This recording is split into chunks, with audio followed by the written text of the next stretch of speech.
सेनेलुओ ghost tribe के विशेषज्ञों को देखकर हर कोई कांप उठा। जो अभी कुछ समय पहले इतना राजसी था, इस समय कुत्तों की तरह प्रताड़ित किया जा रहा था। निश्चित रूप से यह कुरपुर्स्ट रोड है।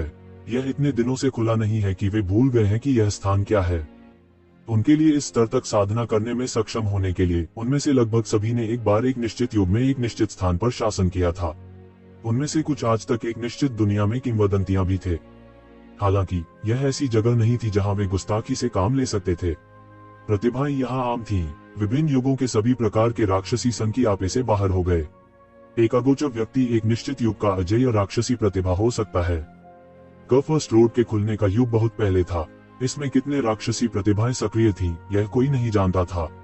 उनके सामने वाला लड़का शायद उन राक्षसी प्रतिभाओं से दूर नहीं था। बहुत से लोग भयभीत थे। यहाँ कुछ राक्षसी प्रतिभाओं का सामना करना असामान्य नहीं था। अगर वे इस आदमी की तरह लोहे की थाली पर लात मारते तो क्या यह उनके लिए एक मरा हुआ अंत नहीं होता। हालांकि हर कोई जानता था कि वे विश्व प्रसिद्ध दुष्ट पहले से ही काल्पनिक अवसरों की तलाश में ऊपरी स्वर्ग में जा चुके थे। यह अभी भी उनके लिए अज्ञात था। हालांकि कौन जानता था कि उनमें कुछ राक्षसी प्रतिभाएं छिपी हुई थीं। उन राक्षसों के लिए यह भी संभव था कि वे आधे रास्ते से वापस लौट जाएं। कुल मिलाकर इस दुनिया में कुछ भी संभव था।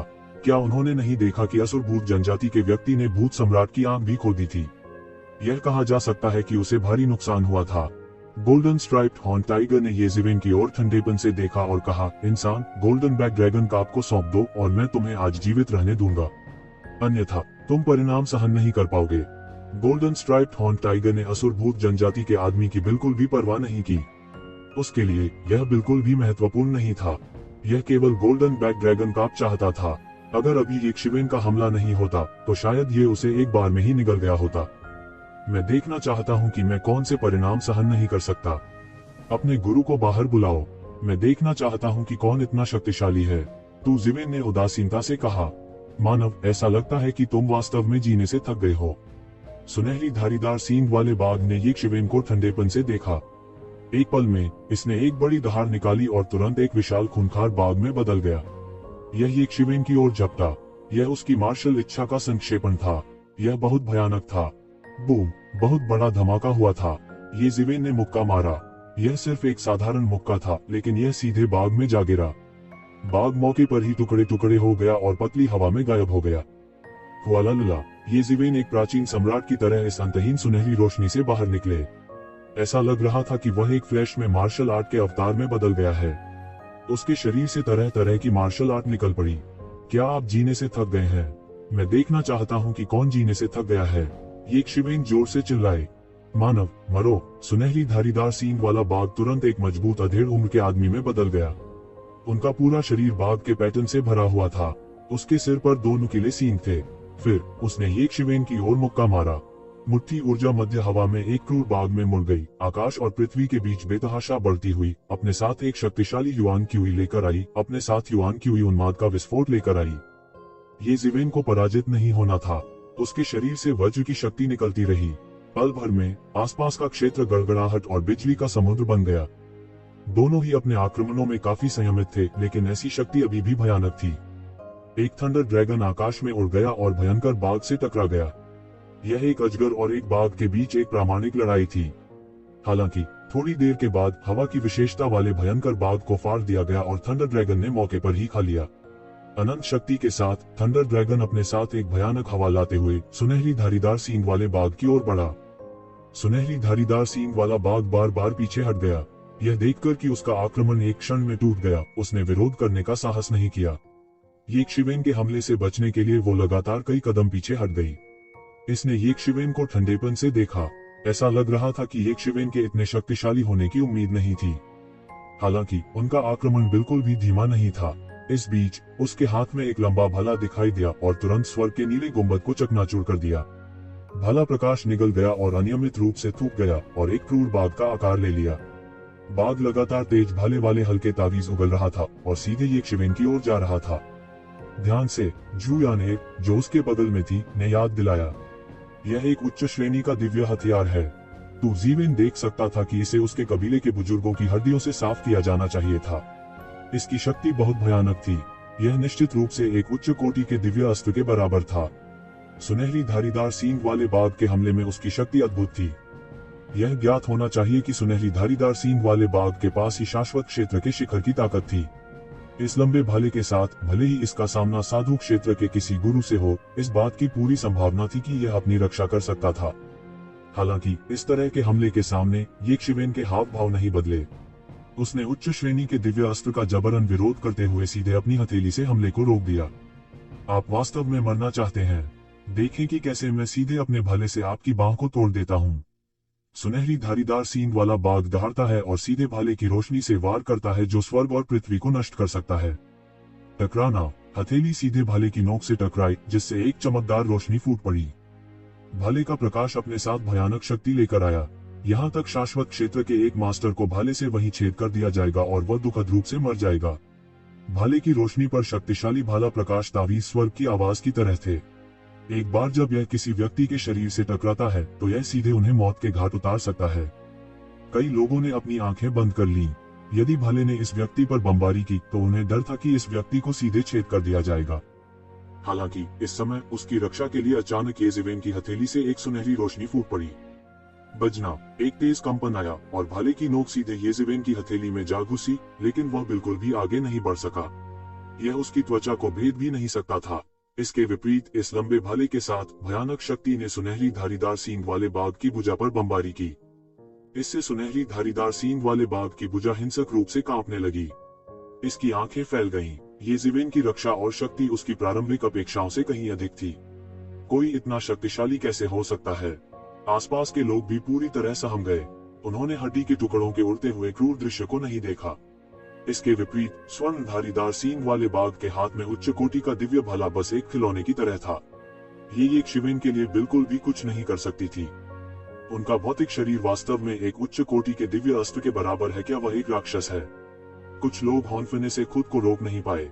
ऐसा नहीं था कि उन्होंने कभी भी एक शक्तिशाली भौतिक शरीर वाले भगवान को नहीं देखा था, लेकिन ऐसा बहुत कम देखा गया था जो इस हद तक शक्तिशाली था। कुंजी यह थी कि येज़ेवेन की साधना बहुत अधिक नहीं लगती थी, लेकिन वह वास्तव में ऐसा कर सकता था। बहरहाल यह लोगों को झटका देने के लिए काफी था। बाघ की दहाड़ की ताकत। सुनहरी धारीदार सींग वाला बाघ दहाड़ता है, अपने शरीर की सारी आध्यात्मिक शक्ति जुटाता है और उसे लंबे भाले में भर देता है। भाला प्रकाश फिर से फूट पड़ा और इसे एक बार फिर से एक स्तर पर उठाया गया। ऐसा लग रहा था कि ये येक्षिवेन के भाले को भेदने वाला था।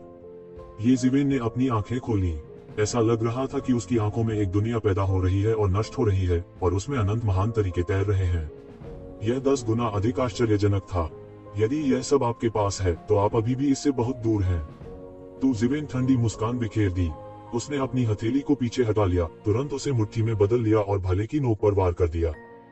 बजना, हिंसक झटके ने स्वर्ग और पृथ्वी के बीच एक अजीब सी आवाज की। फिर सुनहरी धारीदार सींग वाले बाघ के हाथ में लंबा भाला देखने के लिए ही वह तुरंत ढह गया और उड़ गया। इसकी हथेली तुरंत विकृत हो गई और फट गई, जो खून की बारिश में बदल गई जिसने आकाश को भर दिया। सुनहरी धारीदार सींग वाला बाघ चिल्लाया और उसकी हथेली सीधे फट गई। इसका पूरा शरीर बार बार पीछे हट गया। जाना, इस समय अंत में उसे पता चला कि उसे एक भयानक मास्टर का सामना करना पड़ा था। इसकी ताकत के साथ यह लगभग कहा जा सकता है कि मरे हुए दायरे के शिखर में एक मैच मिलना मुश्किल था, लेकिन अब इस इंसान ने इसे पीटा था। ऐसे चरित्र ने उन राक्षसों की याद दिला दी। कुरपुस्ट रोड पर ऐसे अत्याचारी राक्षस हर जगह बस थे और यह गलती से एक का सामना कर चुका था। क्या तुमने यह नहीं कहा कि मैं परिणामों के लिए जिम्मेदार होऊंगा? मैं देखना चाहता हूँ कि परिणाम क्या है। येज़ेवेन ने ठंडेपन से कहा और अपने हाथ की एक लहर के साथ लंबा भाला वास्तव में उसके हाथ में गिर गया। सुनहरी धारीदार सींग वाला बाघ उदास था और उसने मुंह भर खून उगल दिया। वह एक कुलीन वंश के साथ पैदा हुआ था और ऐसे बहुत से लोग नहीं थे जो उसके जीवन में उससे अधिक शक्तिशाली हो सकते थे। अंत में उसे येक्षिवेन ने पीटा। यह बस एक बड़ी शर्म की बात थी, लेकिन वह आगे नहीं बढ़ा। उसके सामने वाला लड़का लगभग उतना ही भयानक था जितना कि युवा मास्टर। उससे डटकर मुकाबला करना उचित नहीं था। वह तब तक इंतजार करेगा जब तक कि वह युवा मास्टर को नहीं ढूंढ लेता और फिर उससे निपटेगा। उसकी प्रतिक्रिया बहुत तेज थी और वह बचने के लिए तुरंत पलट गया। येज़ेवेन ने उपहास किया और कहा, तुम अब जाना चाहते हो? क्या तुम अपने आप को बहुत ऊंचा नहीं समझ रहे हो? उसके हाथ में लंबा भाला उसकी आध्यात्मिक शक्ति के आग्रह के तहत एक अद्भुत प्रकाश फूट पड़ा, आकाश को भेद गया, 9 स्वर्गों में प्रवेश कर गया, प्रकाश की एक अद्भुत किरण में बदल गया और सुनहरे धारीदार सींग वाले बाघ का पीछा किया। टकराना। एक और अद्भुत आवाज थी और लंबे भाले ने उसी स्थान पर आकाश को चीर डाला। सुनहरी धारीदार सींग वाले बाघ को वहीं छेद कर जमीन पर कीलों से ठोक दिया। गर्जन। सुनहरी धारीदार सींग वाला बाघ बार बार चिल्लाया और खून बहने लगा। इसने लगातार संघर्ष किया, मुक्त होने की कोशिश की और बड़ी मुश्किल से इसने लंबे भाले को उठाया। लंबे भाले को अपने शरीर से भेदने की अद्भुत पीड़ा को सहते हुए वह प्रकाश की एक गेंद में बदल गया और उड़ गया। यक्षिवेन ने पीछा करना जारी नहीं रखा। उसके लिए इस तरह की सजा ही काफी थी। सुनहरी धारीदार सींग वाला बाघ दूसरों के लिए बहुत मजबूत हो सकता है, लेकिन उसके लिए यह बिल्कुल भी खतरा नहीं था, इसलिए वह बिल्कुल भी चिंतित नहीं था। वह सुनहरी धारीदार सींग वाला बाघ वास्तव में हार गया था और भाग गया था। वह वास्तव में एक राक्षस है, सामान्य व्यक्ति नहीं। बहुत से लोगों ने कहा। सभी की नजरों में हालांकि सुनहरी धारीदार सींग वाला बाघ मजबूत था, फिर भी वह एक सामान्य व्यक्ति था और येज़िवेन उनके सामने एक राक्षस की तरह लग रहा था। एक पल के लिए सभी में हड़कंप मच गया। हर कोई हक्का बक्का रह गया। यह ऐसा था जैसे उन्होंने कुछ असंभव देख लिया हो। वे सभी देवता थे और उन्होंने अपने जीवन में बहुत कुछ देखा था। हालांकि वे आज भी हैरान थे। यह व्यक्ति कोई राक्षस या राक्षस नहीं था जिसे वे जानते थे। इस बात की बहुत संभावना थी कि वह एक नया बड़ा हुआ राक्षस या राक्षस था। प्राचीन काल में ही नहीं, आधुनिक काल में भी राक्षस और दैत्य थे। वास्तव में कुछ राक्षस और राक्षस होंगे जिन्होंने हर युग में दुनिया को हिलाकर रख दिया था और वे प्राचीन काल में उन राक्षसों का मुकाबला करने के लिए काफी मजबूत थे। बेशक आमतौर पर बोलते हुए ऐसे लोग कुफुर्स रोड के बाद के दौर में ही अपनी शक्ति दिखाएंगे, लेकिन वे शुरुआती दौर में पहले से ही बहुत मजबूत थे। यदि यह उन राक्षसी प्रतिभाओं में से कोई नहीं था जिनके बारे में वे जानते थे, तो यह बहुत संभावना थी कि वे पिछले 100,000 वर्षों में बढ़ गए थे। बहुत से लोग आश्चर्य करने लगे कि यह व्यक्ति कौन था। इतनी ताकत के साथ वह निश्चित रूप से कोई नहीं हो सकता था। लेकिन सामान्य देवताओं की तुलना में वे इस पहलू में थोड़ी सी भी हलचल के प्रति कम संवेदनशील थे। जब तक यह कुफुर्स रोड जैसी प्रसिद्ध जगह नहीं होती, रातों रात उनके कानों तक पहुंचना संभव नहीं होता। अन्यथा वे बंद दरवाजे के प्रशिक्षण में दसियों हजार साल बिता सकते हैं। उनके पास नव उभरती प्रतिभाओं पर ध्यान देने का समय कैसे हो सकता था। इस समय उन्होंने एक के बाद एक दूत तावीज भी भेजे। वे इस व्यक्ति की पृष्ठभूमि का पता लगाना चाहते थे, कहीं ऐसा न हो कि उन्होंने गलती से लोहे की प्लेट पर लात मार दी जो पूरी तरह से त्रासदी होगी। येज़िवेन ने परवाह नहीं की कि वे उसकी पृष्ठभूमि की जांच कर रहे थे या नहीं। वैसे भी वह इसे छिपाने का इरादा नहीं रखता था। इस बार उसने एक गोल्डन बैक ड्रैगन काप प्राप्त की थी जो कि एक गोल्डन बैक ड्रैगन काप किंग के रूप में विकसित होने वाली थी। यह एक बड़ी फसल थी, इसलिए अधेड़ उम्र के स्टाल मालिक और सुनहरी धारीदार सींग वाले बाघ का सामना करने पर भी उसने उन्हें सीधे नहीं मारा।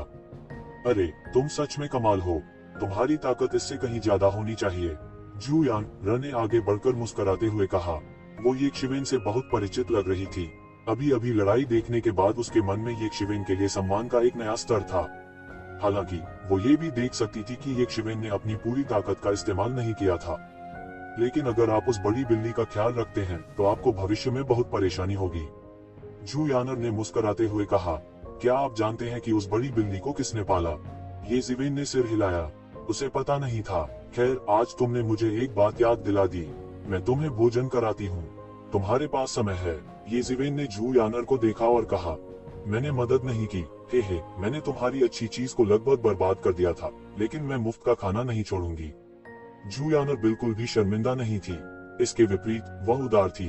आप यहाँ नए हैं, इसलिए आप शायद नहीं शहर के सबसे अच्छे रेस्टोरेंट के बारे में नहीं जानते। आओ चलें और दावत करें। यह उस छवि के बिल्कुल विपरीत था जो यक्षिवेन ने पहले दी थी। उसने मूल रूप से सोचा था कि जू यान एक राजकुमारी के स्वभाव वाली लड़की थी। अब ऐसा लग रहा था कि वह थोड़ी सी राजकुमारी जैसी थी, लेकिन वह कोई छोटी लड़की नहीं थी जो दुनिया से अनजान थी। इसके साथ जू यान राग के गोले की तरह शहर के केंद्र की ओर भागी और अपने पीछे घंटी जैसी हंसी छोड़ गई। यक्षिवेन अपना सिर हिलाते हुए हंसे बिना नहीं रह सका और फिर उनके पीछे हो लिया।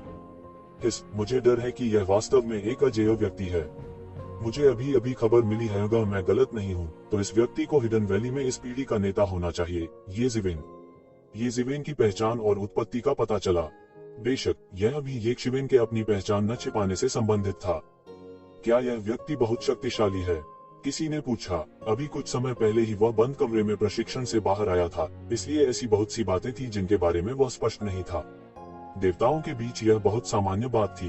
वे अक्सर हजारों वर्षों या यहाँ तक कि दसियों हजार वर्षों के लिए बंद कमरे में प्रशिक्षण लेते थे, इसलिए उनके लिए वर्तमान मामलों के बारे में स्पष्ट नहीं होना आम बात थी।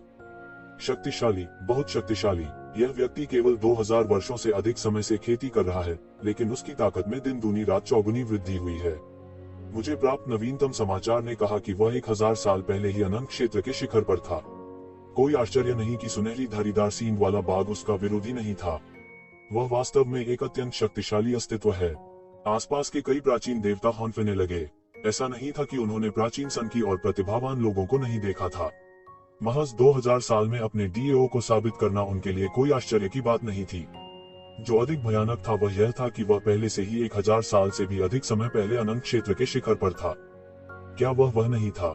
क्या उसने अपने ताव को हर तरह से साबित करने और अपनी साधना को उस स्तर तक सुधारने के लिए केवल 1000 साल से अधिक का समय नहीं लगाया था जिसे वे केवल देख सकते थे? यदि ऐसा है तो मुझे डर है कि वह इस पीढ़ी का एक और राक्षस है। अगर ऐसा ही चलता रहा तो मुझे डर है कि उसे राजा के राज्य तक पहुंचने में दसियों हजार साल नहीं लगेंगे। कुछ लोगों के चेहरे पर ईर्ष्या के भाव दिखाई दिए। उन्होंने इतने सालों तक साधना की थी, लेकिन वे अभी भी अनंत क्षेत्र में संघर्ष कर रहे थे। अधिक से अधिक वे अभी अनंत क्षेत्र में पहुंचे थे, इसलिए वे केवल इस निचले स्वर्ग में इधर उधर भटक सकते थे। लेकिन यह कनिष्ठ मात्र 2000 वर्षों में पहले ही एक ऐसे क्षेत्र में पहुंच गया था जहां तक वे अपने जीवन काल में नहीं पहुंच सकते थे। यह एहसास बस चेहरे पर एक तमाचा था। इसके अलावा यह उस तरह का थप्पड़ था जिसने बहुत शोर मचाया था। दूसरों के साथ अपनी तुलना करना वास्तव में क्रोध करने वाला था। अगर ऐसा ही चलता रहा तो यह दिलचस्प होगा। इस येज़िवेन ने केवल 2000 वर्षों में इस स्तर तक खेती की है। उसे इस पीढ़ी का राक्षस होना चाहिए। लेकिन गोल्डन स्ट्राइप्ड हॉर्न टाइगर के पीछे जो व्यक्ति है वह कोई साधारण व्यक्ति नहीं है। अब जब आप इसका जिक्र करते हैं तो मुझे याद है, क्या यह वो भाइयों का वो जीव हो सकता है? अगर यह वह है तो मुझे डर है कि यह मामला वास्तव में जीवंत होगा। उसके माथात को पीटा गया और अपने गुस्से से वह इसे कैसे जाने दे सकता है। और ऐसा लगता है कि येज़िवेन का छोड़ने का कोई इरादा नहीं है। इस बार मुझे डर है कि अजगर और बाघ के बीच भयंकर लड़ाई होगी। उद्धरण चिन्ह। उसी समय येज़िवेन और झू यान ए शहर के सबसे बड़े रेस्तरां अज़्योर स्काई टॉवर में पहुंचे थे। मैं आपको बता दूं, इस अज़्योर स्काई टॉवर की पृष्ठभूमि मानी जाती है। 33 स्वर्गों में कई शहरों की अपनी शाखाएं हैं और उनके पीछे मास्टर बायतियान है। उसकी ताकत से कितने लोग उसका सामना नहीं करने की हिम्मत करते हैं। झू यान ने येज़िवेन से परिचय कराया। उसने यह भी अनुमान लगाया कि न केवल येज़िवेन इस शहर में पहली बार आया था, बल्कि यह पहली बार था जब उसने कुरपुर्स रोड में प्रवेश किया था। इस बार जब कुरपुर्स रोड खुली तो दुनिया की कई राक्षसी प्रतिभाएं भी छूटना नहीं चाहती थी और अपने स्वयं के अवसरों को खोजने के लिए अंदर जाना चाहती थी। शायद वे सम्राट के भाग्य के लिए प्रतिस्पर्धा करने के योग्य नहीं थे, लेकिन कुरपुर्स रोड में कहीं अधिक अवसर और भाग्य थे। इसके विपरीत यह देवताओं का पर्व था। भले ही वे सम्राट के भाग्य के लिए प्रतिस्पर्धा करने के योग्य न हो, वे अक्सर कुछ हासिल करने में सक्षम होंगे। क्या वह वही नहीं थी? मास्टर बायतियान भी प्राचीन काल में एक बहुत प्रसिद्ध और शक्तिशाली अस्तित्व है। अफवाह यह है कि किसी ने उन्हें बिना किसी नुकसान के बाहर एक राजा स्तर के बिजलीगर के खिलाफ लड़ते हुए देखा। वह बहुत मजबूत है, झू यान ने कहा। येज़िवेन खुद को थोड़ा हिलाए बिना नहीं रह सकी। वह इस बारे में भी बहुत स्पष्ट था कि राजा स्तर के बिजलीगर के खिलाफ लड़ने में सक्षम होने का क्या मतलब है। भले ही यह केवल राजा स्तर के शुरुआती चरण में एक बिजलीगर के खिलाफ था, इसका मतलब था कि उसकी ताकत 33 स्वर्गों में कुरपुरस रोड में बड़े पैमाने पर दौड़ने के लिए पर्याप्त थी। कोई आश्चर्य नहीं कि वह 33 स्वर्गों में एक रेस्तरां खोल सकता था। यह आश्चर्य की बात नहीं थी कि उसकी इतनी शक्तिशाली पृष्ठभूमि थी। वास्तव में येज़िवेन ने सिर हिलाया। झू यान ने देखा कि येज़िवेन केवल थोड़ा सा हिली थी और फिर सामान्य हो गई। वह थोड़ा हैरान हुए बिना नहीं रह सकी। मास्टर बायतियान की उपलब्धियों के बारे में सुनकर आमतौर पर लोग इतने शांत नहीं होते। वह यह भी देख सकती थी कि येज़िवेन उस तरह का व्यक्ति नहीं था जिसने जबरन अपने दिल के झटके को दबा दिया, लेकिन वह वास्तव में हैरान था। उसकी मनस्थिति सामान्य नहीं थी और उसे वास्तव में यह विश्वास था कि वह अजेय है। सामान्य लोगों ने अभी सुना कि मास्टर बायतियान एक राजा स्तर के बिजलीगर के खिलाफ लड़ सकते हैं और उनके पास उनके खिलाफ लड़ने का कोई विचार नहीं होगा। हालांकि वह केवल थोड़ा हैरान था। इस तरह का दृढ़ संकल्प पहले से ही चौंकाने वाला था। बेशक यह भी ताकत से जुड़ा था। पर्याप्त ताकत होने को उसकी आस्तीन में एक कार्ड होना कहा जाता था। यदि नहीं तो कोई स्वर्ग और पृथ्वी की विशालता को नहीं जानता था और गर्मी के कीड़े बर्फ के बारे में बात नहीं कर सकते थे।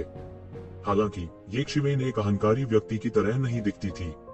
क्या उनमें वास्तव में अभी या भविष्य में मास्टर बायतियान के खिलाफ लड़ने का आत्मविश्वास था? येज़िवेन स्वाभाविक रूप से नहीं जानती थी कि झू यान उसकी प्रतिक्रिया से इतना विश्लेषण कर सकती है, लेकिन वह यह भी देख सकती थी कि यह महिला वास्तव में सामान्य नहीं थी। मास्टर बीतियान बहुत दूर है, चलो अभी इसके बारे में चिंता न करें। हालांकि आपने अभी अभी गोल्डन हॉर्न टाइगर को पीटा है, क्या यहाँ रहना और छोड़ना उचित नहीं है? जू यान एर ने ये जिवेन को देखा और एक फीकी मुस्कान के साथ कहा, किस बारे में बात करते हुए मिस यान? आपको पता होना चाहिए कि इस सुनहरे सींग वाले बाघ के पीछे कौन है ना? ये शिवेन ने उसकी ओर देखा, जरा भी नहीं डरी। मुझे मिस यान एर कहना बहुत दूर की बात है, यह भाग्य ही है जो हमें एक साथ लाया है, आप बस मुझे यान एर कह सकते हैं। जू यान ने मुस्कुराते हुए कहा, ठीक है। ये जिवेन ने दिखावा नहीं किया और सीधे सहमति में सिर हिलाया। यह गोल्डन हॉर्न टाइगर बहुत मजबूत है और यह समान स्तर के जीनियस से हारता नहीं है। यदि आपने एक चाल नहीं चली तो मुझे विश्वास नहीं होता कि कोई इसे कुत्ते की तरह हरा सकता है। जू यान ने मुस्कुराते हुए कहा, लेकिन वास्तव में जो चीज लोगों को भयभीत करती है वह इसकी पृष्ठभूमि है। जिस मास्टर ने इसे वश में किया है वह कोई और नहीं बल्कि वो भाइयों का छोटा भाई वू जियू है। वू जियू? क्या उसका भाई वू जिमो है? ये शिवेन पूछे बिना न रह सकी। अरे तुम उन दोनों को जानते हो? जू यान ने उत्सुकता से पूछा। वू जियू 1 लाख साल पहले बहुत प्रसिद्ध था, किसी ने विशेष रूप से मेरे लिए उसका उल्लेख किया। ये जिवेन ने कहा, अभी भी उदासीन दिख रही थी लेकिन मन ही मन हिसाब लगा रहा था। वू जिमो 1 लाख साल से भी पहले एक अत्यंत शक्तिशाली प्रतिभाशाली व्यक्ति था। उसके बारे में जानने का कारण यह था कि उसे जी रेनवांग के बारे में पता चला। वह जी रेनवांग के समान पीढ़ी के प्रतिभाशाली थे। यद्यपि वह जी रेनवांग द्वारा भारी पड़ गया था, फिर भी वह एक ऐसा व्यक्ति था जिसने पहली बार कुरुफुरस रोड में प्रवेश करने पर एक बड़ा तूफान खड़ा कर दिया था। वास्तव में उस समय जी रेनवांग अपनी पीढ़ी में सर्वश्रेष्ठ थे। उस पीढ़ी का उल्लेख नहीं है, यहाँ तक कई अन्य राक्षसी प्रतिभाओं पर भी उनकी निगाह थी। यह कहा जा सकता है कि आखिरी कुरुफुरस रोड में उनसे ज्यादा प्रसिद्ध कोई नहीं था। इसलिए बहुत से लोगों की धारणा थी कि वर्तमान पीढ़ी में केवल एक ही जी रेनवांग थे। इसका मतलब यह था कि जी रेनवांग वास्तव में बहुत मजबूत थे, लेकिन इसका मतलब यह नहीं था कि उसी पीढ़ी के लोग मजबूत नहीं थे। और जी रेनवांग के साथ प्रतिस्पर्धा करने वाले लोगों में वू जिमो भी थे। हालांकि यह वू जिमो जी रेनवांग जितना मजबूत नहीं था, लेकिन वह वर्तमान पीढ़ी में कुरुफुरस रोड के शीर्ष स्तर पर था। यह लगभग कहा जा सकता है कि जी रेनवांग जैसी राक्षसी प्रतिभा के अस्तित्व के बिना वह पहले से ही सबसे अच्छा कर सकता था जो एक सामान्य व्यक्ति कर सकता था। ऐसा नहीं था कि वह काफी मजबूत नहीं था, लेकिन जी रेनवांग बहुत मजबूत थे। यह एक ऐसा अस्तित्व था जिसका जन्म मानव राजा बनने के लिए हुआ था। 100,000 वर्षों के संचय के बाद हर किसी की अक्लों में वू जिमो ने वर्तमान कुरुफुरस रोड में लोगों के शीर्ष समूह के रैंक में प्रवेश किया होगा, एक भयानक अस्तित्व जो कुरुफुरस रोड को मिटा सकता है। यह इस वजह से भी था कि वह वू जिमो के बारे में जानता था और वू जिमो से वू जिमो के बारे में भी सोचता था। यह सच है, सैकड़ों हजारों साल पहले वू जिमो को उनकी पीढ़ी में अजेय कहा जा सकता था। यदि वह जी रेनवांग जैसे राक्षसी राक्षस से नहीं मिला तो अन्य समय में वह मूल रूप से अपनी पीढ़ी में अजेय होगा। प्रमुख बलों के सबसे उल्लेखनीय लोग। कई संप्रदायों के सबसे उल्लेखनीय लोगों की सूची में इस तरह के व्यक्ति के बारे में केवल एक ही जानकारी थी, और वह यह थी कि यदि आप उससे मिले तो बच सकें। उसके लिए हारना कोई अपमान नहीं था। एक राजा संप्रदाय को ऐसी जानकारी देने में सक्षम होने के लिए कोई कल्पना कर सकता है कि ऐसा व्यक्ति कितना भयानक था। शायद आपके गुरु ने आपको बताया होगा कि इस व्यक्ति को एक खतरनाक व्यक्ति के रूप में चिन्हित किया जाना चाहिए। यदि आप बच सकते हैं तो यह कोई अपमान की बात नहीं है, जू यानेर ने कहा। ये जिवेन ने मुस्कुराते हुए कहा, एक दिन मैं भी उनकी सूची में अपना नाम याद रखूंगा।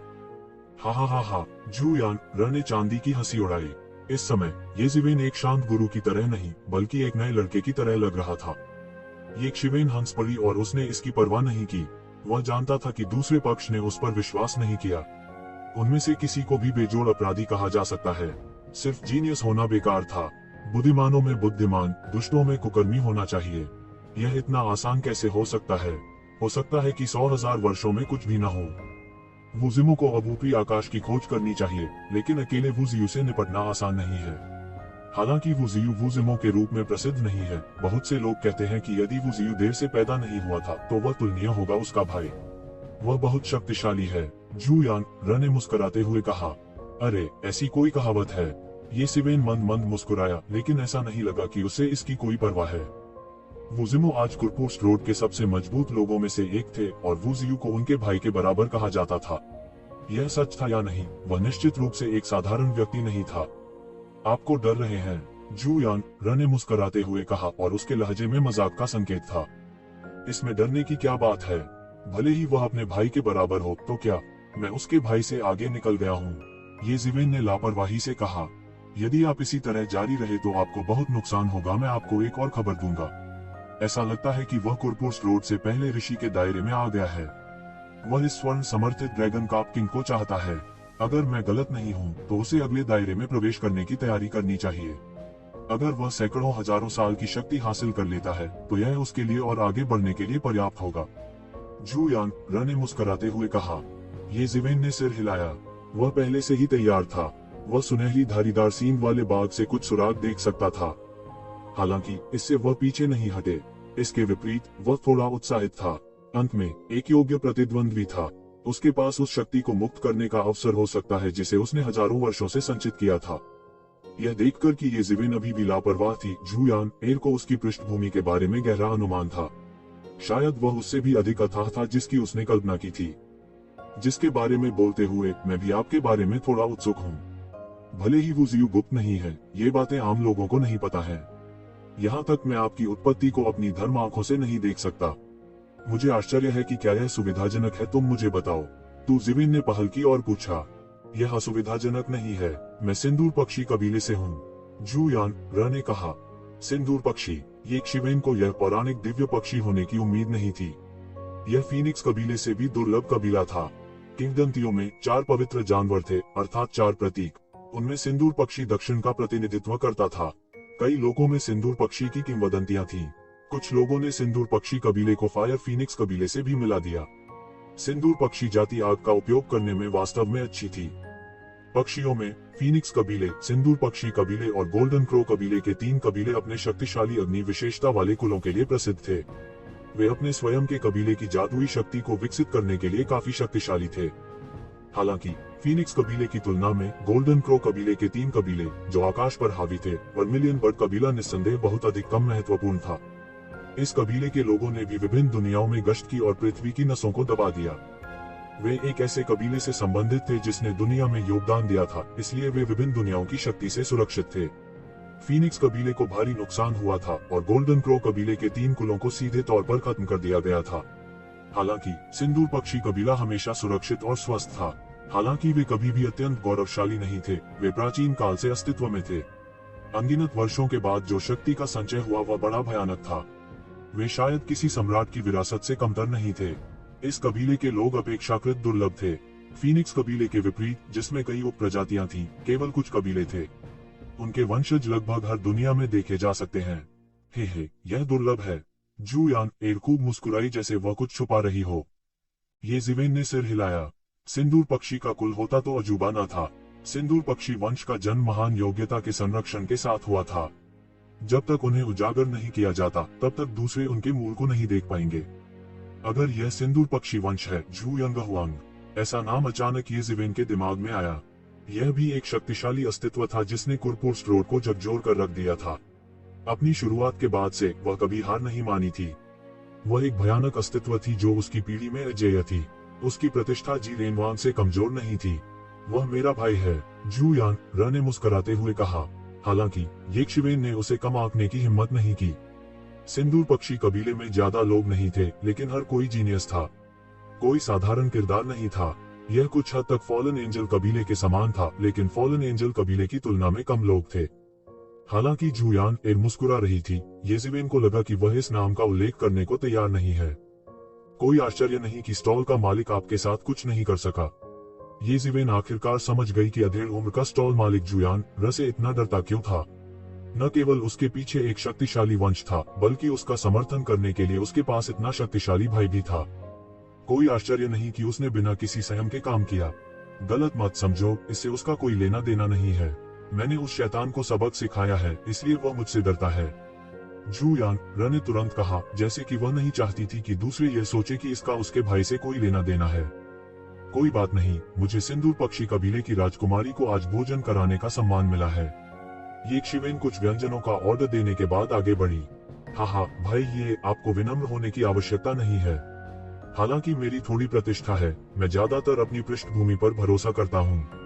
आपने अपना रास्ता ऊपर उठाया है और यहाँ तक उस अहंकारी व्यक्ति एओ चाओजोंग को भी हार मिली थी। यह कोई सामान्य व्यक्ति नहीं कर सकता है, जू यांग र ने मुस्कुराते हुए कहा। तू जिवेन चौंका। उसने स्पष्ट रूप से अपना नाम नहीं बताया, लेकिन जुयान एर इसे जानती थी। वह शायद उसकी पहचान जांचने गई थी, लेकिन उसने इस पर ध्यान नहीं दिया। उसने सिंदूर पक्षी कबीले की एक गुप्त विधि का उपयोग किया होगा। मेरा नाम बताने लायक नहीं है। जैसा आपने अभी कहा, यह भाग्य है कि हम मिले। अब से बस मुझे ये जिवेन बुलाओ। ये जिवेन ने बहुत देर तक संकोच नहीं किया और उसने जल्दी से अपना संयम वापस पा लिया। वैसे भी वह अपनी पहचान छिपाने का इरादा नहीं रखता था और लोगों को पता चलने से पहले यह केवल समय की बात थी। यह देखते हुए कि ये जिवेन ने अपना संयम वापस पा लिया है, जुयान एर का मुंह फड़क उठा और उसने कहा, चूंकि एक स्थानीय अत्याचारी मेरे साथ व्यवहार कर रहा है, तो मैं जी भरकर खाऊंगी। वेटर, मेरे लिए अपने सबसे अच्छे व्यंजन लाओ, प्रत्येक में से एक। ये जिवेन अपना सिर हिलाए और हंसे बिना न रह सकी। आज उसके बटुए से बहुत खून बह रहा था, लेकिन उसने इसे कैसे भी देखा, यह एक लाभ था। वह अच्छे मूड में थे, इसलिए उन्होंने इस बात की परवाह नहीं की। भोज के दौरान ये जिवेन ने भी जी भर कर खाया। उनमें से कोई भी परिष्कृत लोग नहीं थे, इसलिए उन्होंने धीरे धीरे चबाया नहीं और धीरे धीरे निगल लिया। थोड़ी ही देर में वे भर गए।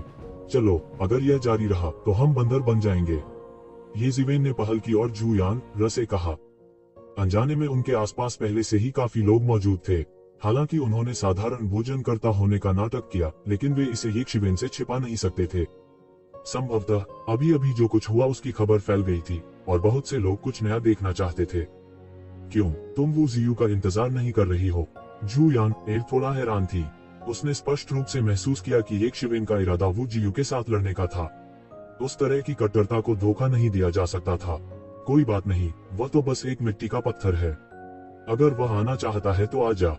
मैं उसके मामले के कारण अपनी यात्रा में देरी नहीं करूंगा, ये जिवेन ने मुस्कुराते हुए कहा।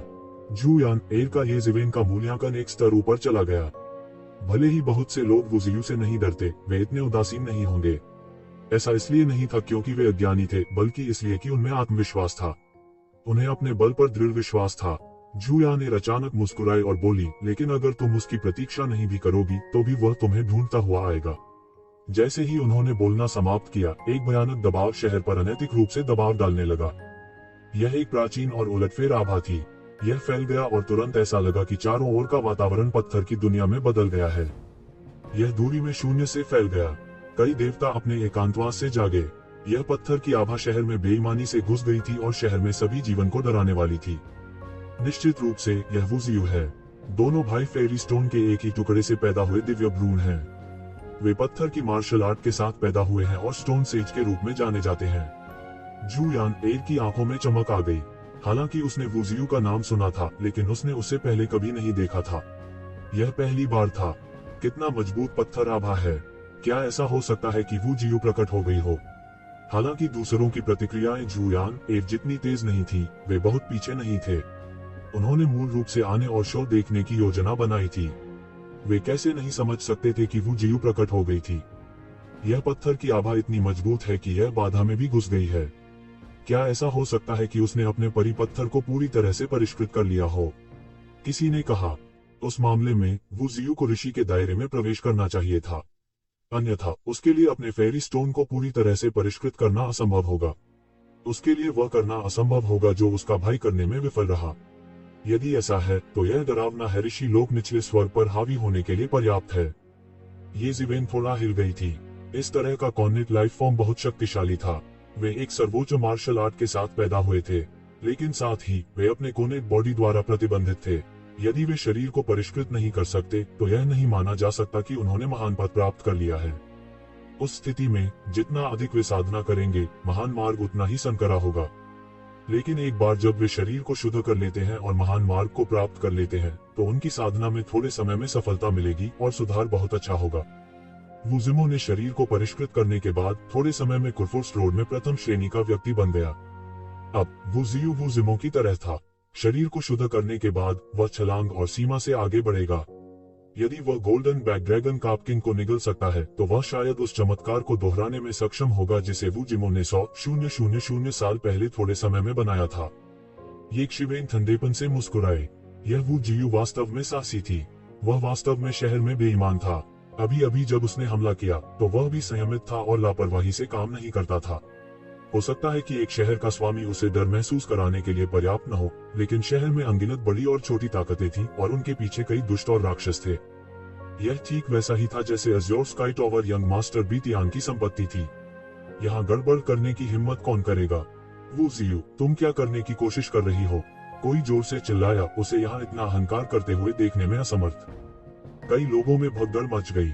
जैसा कि अपेक्षित था, यह वू जियू था। उन सभी ने अपनी दिव्य इंद्रियों को आकाश में उड़ा दिया और देखा कि सफेद कपड़े पहने एक युवक हवा के बीच में खड़ा है। उनके सुंदर चेहरे पर कुछ ठंडी अभिव्यक्ति थी। वह लंबा और पतला था, पुरुषों के बीच एक अजगर जैसा दिखता था। हालांकि उनकी अभिव्यक्ति असामान्य रूप से ठंडी थी। ऐसा लगता था कि उनका शरीर पत्थरों की दुनिया में बदल गया था, अन्य सभी महान मार्गों को दबाते हुए केवल असीम पत्थर के रास्ते को छोड़कर। कई लोगों की आंखें तो और भी ज्यादा हैरान और भयभीत थीं।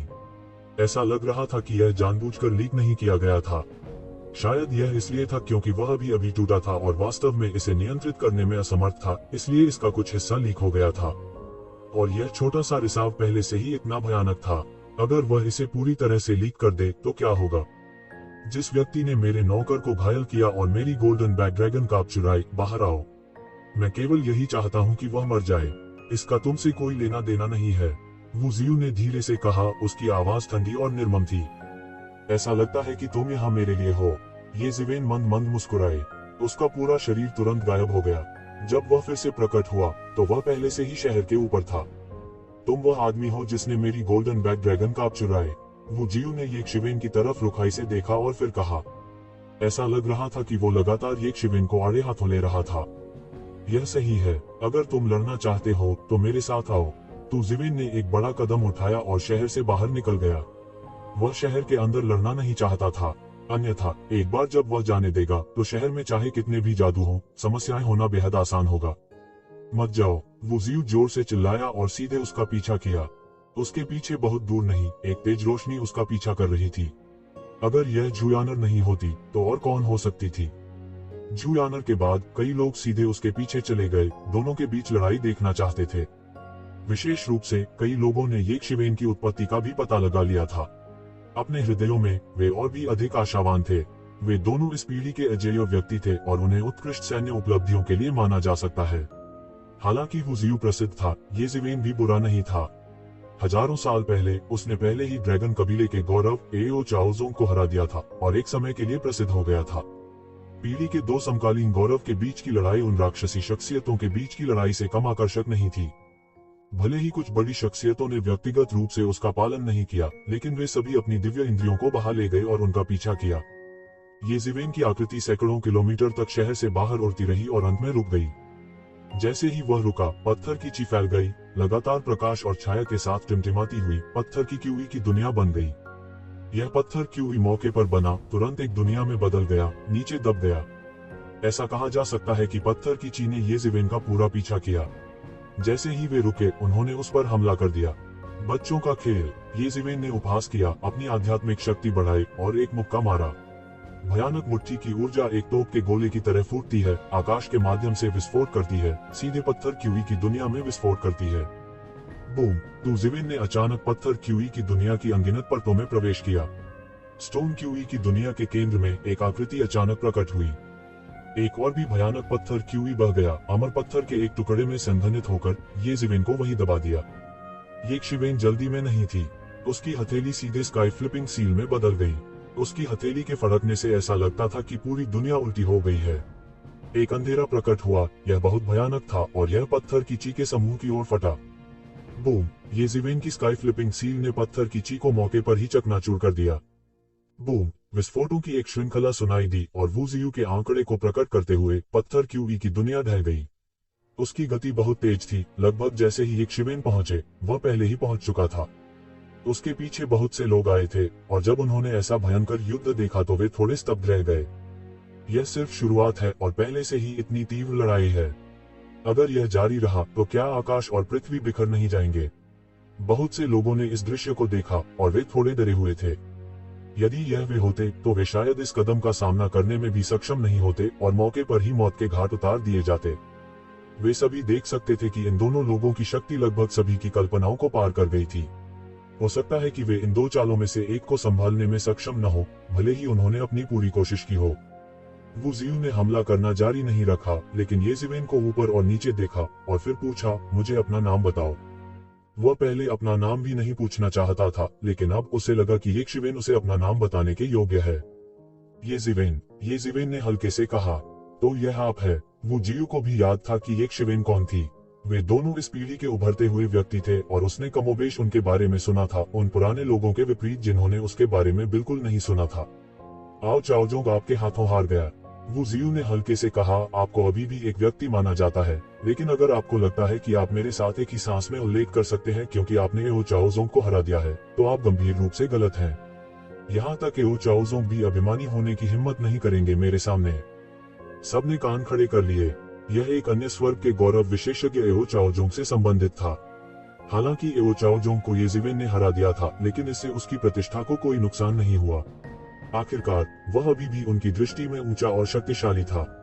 ऐसा नहीं था कि एओ चाओजोंग काफी मजबूत नहीं था, लेकिन येशिवेन बहुत अत्याचारी थी। उस लड़ाई को देखने वाले लगभग सभी लोगों की राय एक जैसी थी। एओ चाओजोंग का जन्म ड्रैगन जाति की गोल्डन ड्रैगन रेस में हुआ था और कहा जा सकता है कि वह एक महान रक्त रेखा थी, लेकिन वो जियू भी बुरा नहीं था। वह एक अमर पत्थर से पैदा हुआ एक दिव्य भ्रूण था और उसकी जड़ें बहुत ही महान और असाधारण थीं। इसके विपरीत येशिवेन ने किसी भी असाधारण पृष्ठभूमि के बारे में नहीं सुना था और केवल इतना ही जानता था कि वह ऊपर आया था और 3 लोगों के बीच वह सबसे कम जानता था। लेकिन एओ चाओजोंग को हराने वाला कोई सरल कैसे हो सकता है? वह आपके सामने अभिमानी होने की हिम्मत करता है या नहीं, इसका मुझसे कोई लेना देना नहीं है। इसके अलावा मुझे नहीं लगता कि यह सच होगा। येशिवेन ठंडेपन से मुस्कुराए। उनकी राय में वो जियू कमोबेश अपना ढिंढोरा पीट रहा था। एओ चाओजोंग उसके हाथों में था, लेकिन उसके अहंकार के साथ कोई उसे कैसे मजबूर कर सकता था कि वह महज जबरदस्ती के साथ अभिमान करने की हिम्मत न करे। वो जियू की भौहें तनी थी। येशिवेन के लिए जितना उसने सोचा था उससे अधिक कठिन था और उसने उसे बिल्कुल भी गंभीरता से नहीं लिया। गोल्डन बैक ड्रैगन का आपको सौंप दो, वरना आज यहाँ जिंदा छोड़ने के बारे में सोच भी मत। वो जियू ने ठंडेपन से कहा, तो क्या हुआ अगर मैं इसे नहीं सौंपता? आपको क्या लगता है कि आप कौन हैं, स्वर्ग के राजा? आप अभी भी मेरी गोल्डन बैक ड्रैगन का आपको चुराना चाहते हैं? येशिवेन ने बिना कोई कमजोरी दिखाई कहा। वो जियू की अभिव्यक्ति और भी ठंडी हो गई और उसने कहा, चूंकि आप इसे सौंपने को तैयार नहीं हैं, तो अपने जीवन का उपयोग विनिमय करने के लिए करें। वैसे भी आपको मारना एक ही है। हुआलाला। वो जियू के शरीर पर पत्थर की ऊर्जा तुरंत बढ़ गई और आसपास का क्षितिज पत्थर के साम्राज्य में बदल गया। मरना। उसके जोर से चिल्लाने के साथ ही वे पत्थर के अजगर हवा में घनीभूत हो गए और उसकी ओर जमकर झपटे। हजारों स्टोन ड्रैगन संघनित हो गए और हवा में घुस गए। यह वो जियू के आसपास शानदार और भीड़ भाड़ वाला लग रहा था। वो जियू सबसे बड़े पत्थर के ड्रैगन पर खड़ा था। उसके चेहरे पर बर्फ जैसी ठंडी नजर थी। वह एक प्राचीन देवता की तरह दिखता था जो दुनिया को नष्ट कर रहा था। साधारण लोग उसके चारों ओर खौलती हुई भयानक शक्ति की कल्पना भी नहीं कर सकते थे। मैंने पहले कहा था, यह बस एक छोटी सी चाल है। यदि यह केवल इस स्तर पर है तो यह अभी भी काफी दूर है। येशिवेन ने एक लंबी गर्जना की और एक पत्थर का अजगर आकाश में फटा पाउडर में बदल गया। येशिवेन ने पत्थर के ड्रैगन को सिर्फ एक मुक्के से तोड़ा, इसे ताबीज के टुकड़ों में बदल दिया जो हर जगह बह गया। इनमें से प्रत्येक पत्थर के ड्रैगन अंतहीन पत्थर क्यूई से बने थे, जो पत्थर के रास्ते के ताबीजों से संघनित थे। वे बहुत भयानक थे, सोने और लोहे की तुलना में, लेकिन वे येशिवेन के साथ कुछ भी करने में पूरी तरह से असमर्थ थे। क्या आपको लगता है कि यह सब है? वो जियू ने ठंडेपन से कहा। उसके सिर के ऊपर एक छोटी सी अमर आध्यात्मिक क्यूई दिखाई दी, जैसे कि यह सभी पत्थर क्यूई का शुरुआती बिंदु था और सभी पत्थर क्यूई का मूल भी। यह उनकी अमर सच्ची आत्मा का एक छोटा सा अंश था। उसके शरीर से और अधिक पत्थर की ची फैल गई, जिससे एक उन्माद पैदा हो गया। फूश। तीखी आवाज के साथ पत्थर के ड्रैगन पूरे आकाश में तेज तलवारों की तरह थे, अंतरिक्ष में छेद कर रहे थे और येशिवेन की ओर बढ़ रहे थे। उसने जो शक्ति प्रदर्शित की थी वह अविनाशी क्षेत्र के शिखर को पार कर गया था, एक ऐसे क्षेत्र तक पहुंच गया था जहां पहले या बाद में कोई भी नहीं पहुंचा था। निश्चित रूप से उसने संत के दायरे में खेती की है। क्या भयानक शक्ति है! एक अस्तित्व जो कि अविनाशी क्षेत्र के शिखर पर भी था, कांपती आवाज के साथ कहे बिना नहीं रह सका।